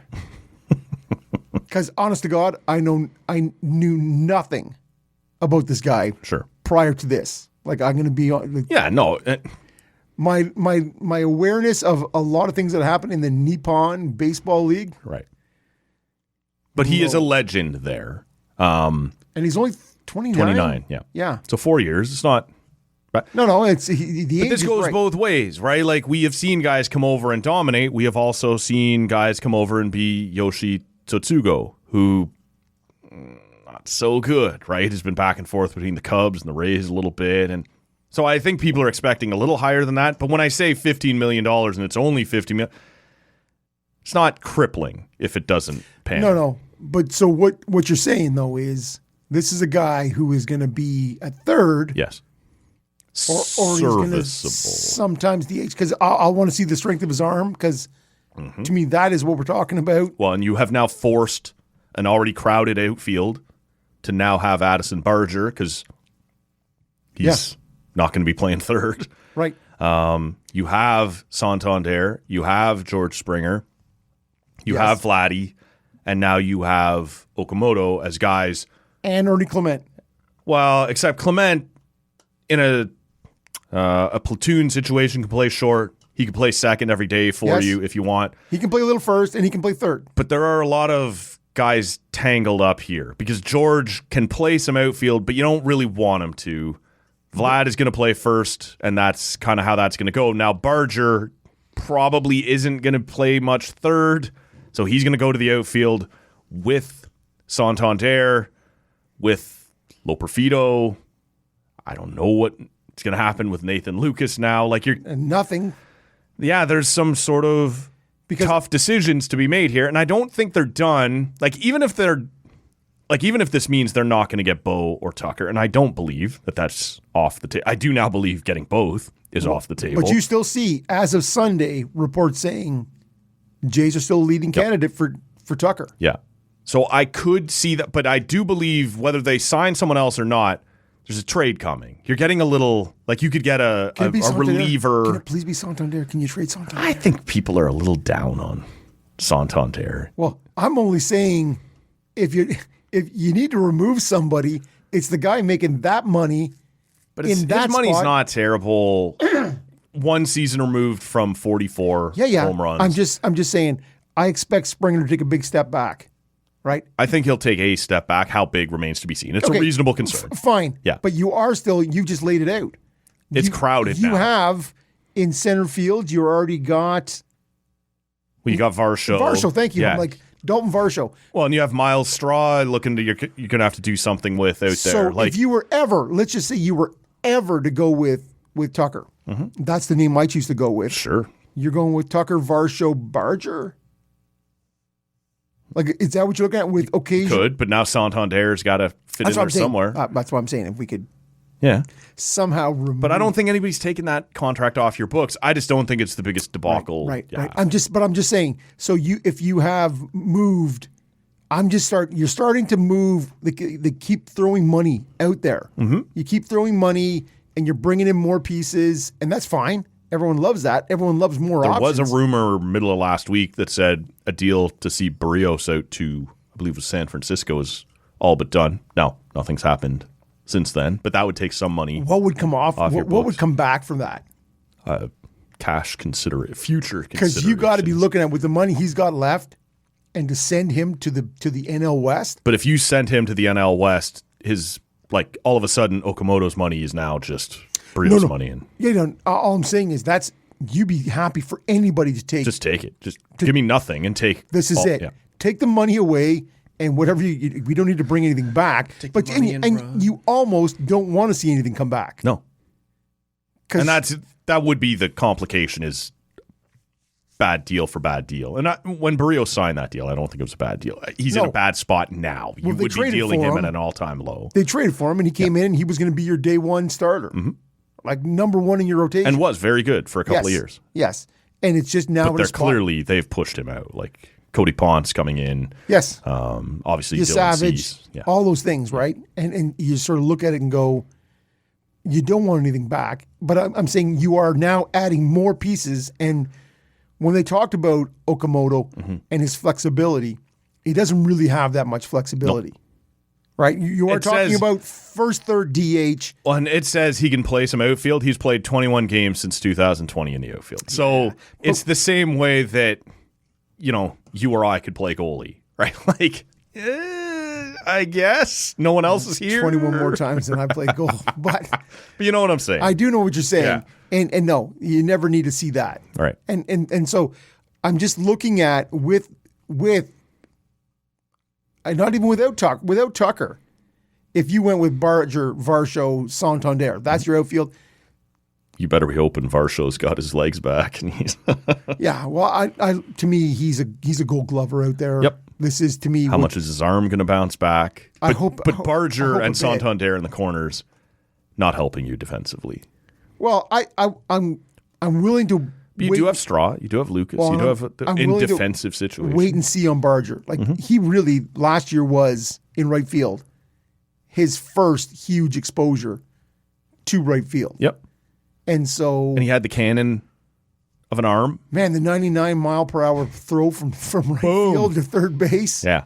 And so I'm willing to let him learn how that works. It just works against the narrative that everyone paints that the Blue Jays are defense first. And there was a time where that was it. But they ran out some lineups last year that were not optimized for defense. They were, we're putting half-crippled Bo at second, right? Yeah. They're willing to, Yeah. if they believe their numbers say the offense will overcome this defensive limitation. But if you looked at the way they ran their regular season, and it sort of came to a head a bit in that World Series, that 18-inning game especially, but they ran the regular season they would start with their maybe not a defensive outfield, Yep. and then as soon When as it they was got time. a lead, Yep. 6th or 7th, That's fine. You'd see the Lucas come in. You would see Miles Straw come in. Yep. You would see this. Then you'd be in the 15th inning going, fuck! Where are the Miles hits? Straw again at bat. Yes, no, and that was the problem because we knew that there was Vladdy, and that was about Pals. it at that point, right? It was just Yep. how often can Vladdy hit one out when he comes up? Please. Other than that, Please. nothing was going to happen, and so I'll be interested to see. Most people seem surprised that the Okamoto deal has come together here. Not because he's a bad player, but that it is a bit of an odd fit for this team. Well, it does make me wonder if you're going to see an Okamoto, Jimenez, Clement, Could be, man. Guerrero as your four, be. as your infield. That's it there. One final reminder here. You and I are talking at about 4:30 p.m. on Sunday. But we do want to touch on the World Juniors here a little bit. So the semis will be done. The World or the gold medal game goes on Monday, and as does the bronze. What have you made thus far, as someone especially who was there last year when things didn't go that well in Ottawa? So I am sitting, I mentioned at the beginning of the show, we were at a golf simulator on whatever night it was. It was the night of the quarterfinals. Mm-hmm. And so Friday night. Once our 3 hour stress 3 hour session in the VIP there was done, everyone's like, where are we going to go for dinner? We're going to all go for dinner. And there was 13 of us. So it's not just easy to pick up and go. Yeah. We'll be at Al's Steakhouse for table for 13. So this place also has they sell, Too loud. they by offer the way, Al's food. Steakhouse. Yeah, it's a long way down too. Yeah. So Anyway, we just stayed there because there's a lot of TVs because people wanted to watch. The Canadian World Junior game was coming up soon. And, And so we were all sitting around these tables. And at this point, it's, I don't know, 7:45, 8 o'clock. please just drop the puck. All that's on the TVs is USA Finland. Finland. And it's 2-1 USA. Suomi. Suomi. And so Finns tie it. Man. Yeah. Finns go ahead. And everyone at our two tables, because we're split over two tables, Sure. are like banging the tables, cheering. Like there's a big screen right above Good us. job, men. And my better half goes, easy. Settle. Easy. She's like, the Americans, they're... Yep. Because we watched it last year, she and I, firsthand, and the Americans Those dirty pricks. tied it up with whatever it was, and you're like, oh, Yeah. are you fucking kidding me? Anyways, there was somebody at the simulator, the open air one next to us. When the USA tied it up, all 5 guys in that simulator were cheering lustily. Yeah! Yes, exactly like that. So I'm like, look at these fuckers. Fuck these guys. Yeah, fuck these guys for sure. Fuck these guys up. So it's north of 7, baby. We're doing this. Stop! He's already dead. But they had the golf clubs at that point in time. Whoa. So anyways, when the Finns won in overtime, Yeah. it was cool in the gang at our table. There was high-fiving Yeah. and cheering. It was the best of times, Matt. It was so far the highlight of this tournament. Well, have you seen? I'm having a hard time remembering a round robin where this little was decided. Like over in the other pool, the Slovaks hung tough with both the Americans and the Swedes, as did the Swiss. 1-goal losses to the Swiss, the Americans, and the Swedes. Yeah. And over on our pool, that 3-way dance with the Czechs, the Canadians, and the Finns, that was all tight in all 3 games. Like whether it was high scoring, low scoring, it was competitive all the way through. Canada, Latvia, I'd love it if that would stop being close. A thing. Can it stop being a thing? Because when you sent me that text, I was not yet watching that. I was watching something else. Was this the please help me, my brother-in-law is speaking? Yeah, text? but then you're like, I don't mind the in tight with the Czechs. Right. But can we stop doing this? Right. Because I'm thinking of the 14 Olympics. Yes, and I flipped over and it was 0-0. Yeah. And I'm like, oh. Yeah, exactly. Thanks for. Where did the Matt who doesn't reach out during the Christmas holidays? When does that guy come back? Stop texting I was me. desperate, man. Things were dark. Looking for a lifeline. Somebody say anything intelligible about hockey back to me. Yeah. But I'm like, I haven't even started watching, so no, delete. Yeah. Fuck Matt. Sorry about that, Matt. Frown over there, dick. Yeah, exactly. But that round robin. I'd wear that T-shirt just for the record. Frown over there, dick. I said drown over there, but either way. Yeah. I guess we got 2 shirts too. Frown over there, dick. Oh man. Yeah, that round robin was as tight as any I can remember. Nobody, like we always come in going, oh, I think the Swedes will be good this year, or Canada will be good this year, or whatever.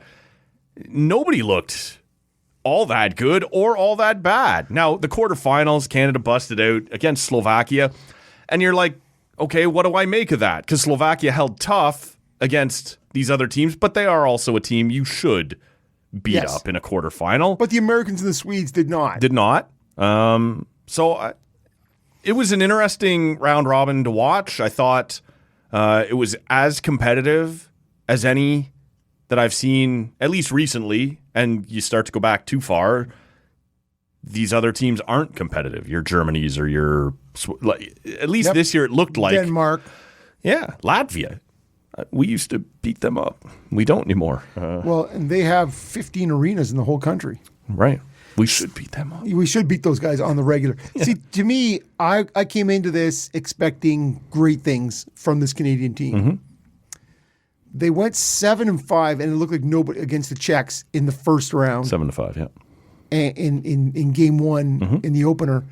Okay, we're not going to have a problem scoring. Can we just get our defense together? But it looked like nobody really knew, and it was sort of the Zane Parekh-led defensive core, and you're like, are we gonna do any kind of? And I was interested to see what Dale Hunter could do.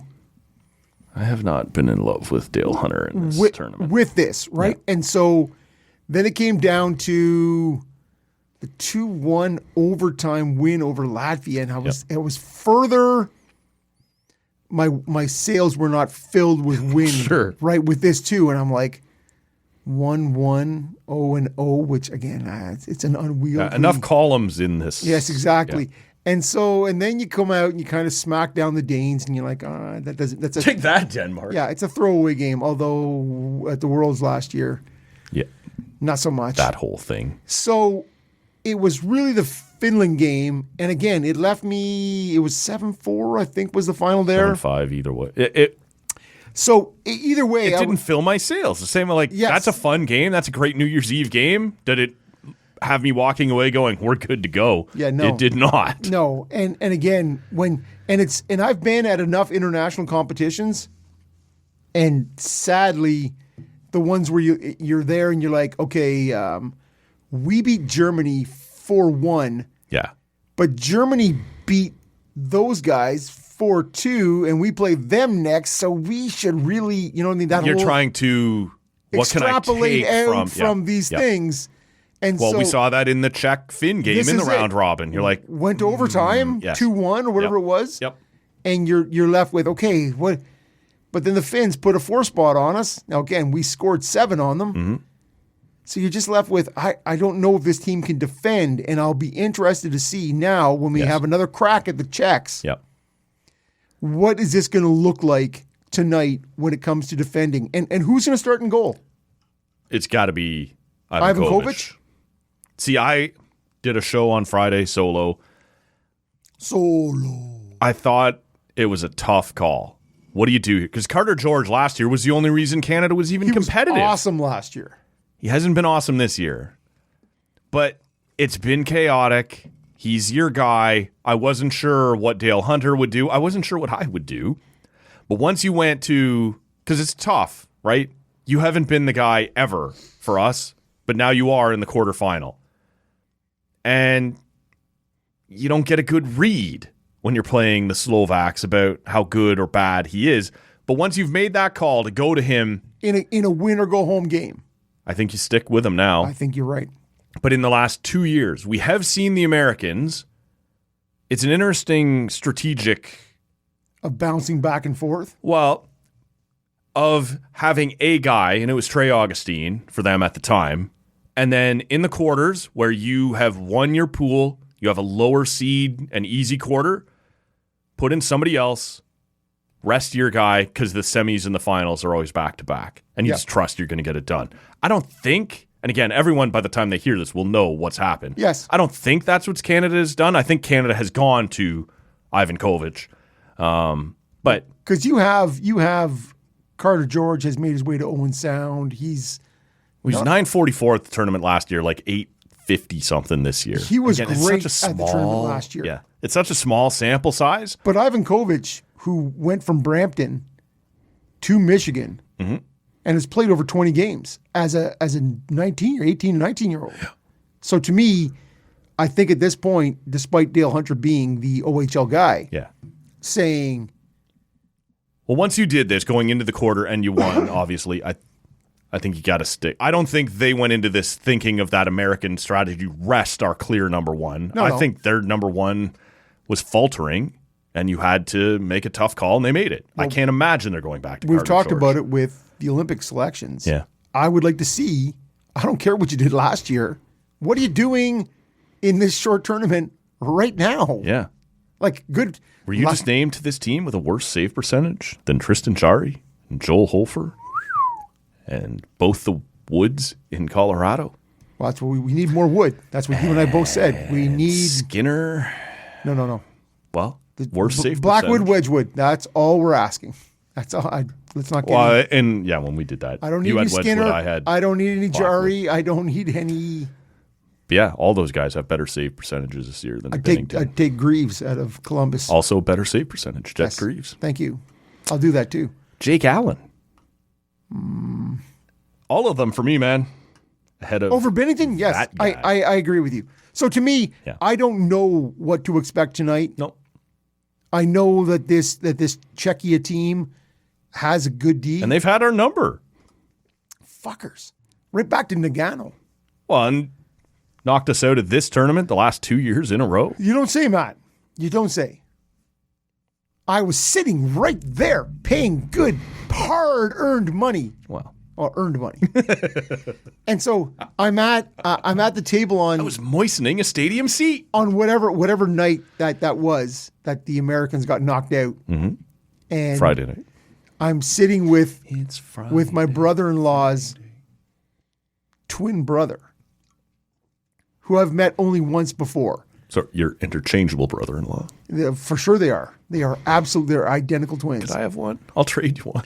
And so who can sit and watch the Leaf games at Christmas? So he and I don't know each other at all. What's that like? Well, depends on who you are. I knew enough that I could troll him on a couple of things. Oh. So you and I are on opposite sides of this. So anyways, he was saying, "Oh, I love watching the World Juniors. I love this. This is a great time of year." He's like, "But I was so disappointed with last year's team." Yeah. I'm like, "Fuck you, buddy." Oh. I said, "You know how disappointed you were? Try spending $2,500. I was 2,500 times more upset than you were. And making like how disappointed you were sitting on your couch, watching on your big screen." Now I said, imagine putting on your big boy pants, getting to the arena, sitting down, shelling out $15 a beer, and watching that. You know who can't imagine that? How disappointed are you then? The good people of Minnesota. Yes. No, this is exactly. Fuck that. I'm not going. Well, the state of hockey. And I'm not sure. It's poor. That's the state of hockey. If it was after we were on, like pre-Christmas, but when the governor of Minnesota comes out and says, "Canada, please come. Please come. We know you love hockey. We love you. Can you come?" Like it had the most pleading. Nah. You're like, yeah, but you know what? You're fuckers. You got fuckers in the White House. This is it. We've done this before in Grand Forks, in Buffalo, Well, there's a reason why they only put right on the border. And we did talk about that during our, that this was a bit further of a drive. That was not the reason. It was not the extra hour. It was not. And yeah, the governor was in the hockey news and was on sports talk radio in Canada going, "You're going to be fine here. You're going to be comfortable. You're going to love it. You love this tournament. We love this tournament." And Canada has quite clearly said, "Go fuck yourself." And go fuck your hat. I'm watching this debate play out again online, and Canada rightfully dunking, and sometimes to a very douche extent. I'm here for that. Yep, 100%. And the American response is, "Well, if you guys would just get over your shit and give it." Don't host a tournament and expect someone else to float it for you. Like, you don't host this and go, "Well, my guests didn't show up. Otherwise, it would have been awesome."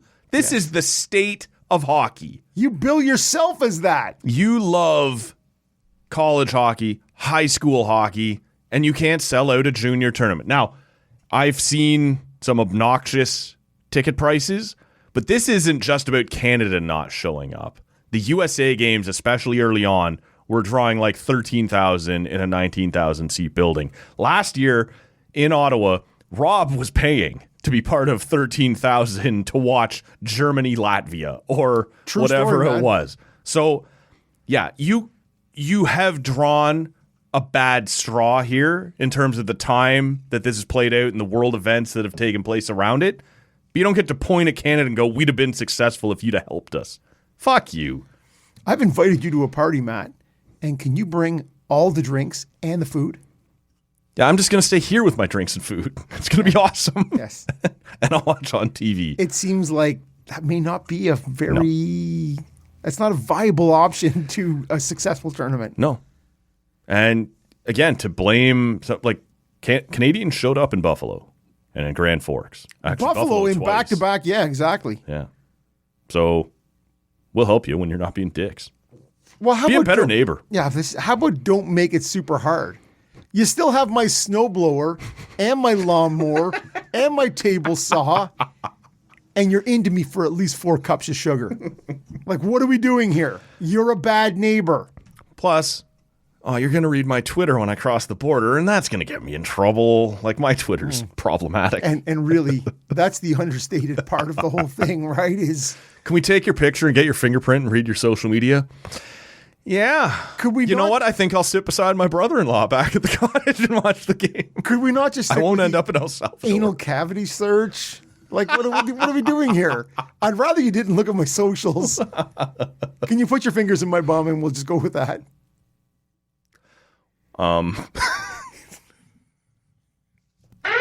Red alert, all hands. All hands? It's all hands. Fewer hands. Just one hand. All right. Fingers. Matt, you're coming up on 50.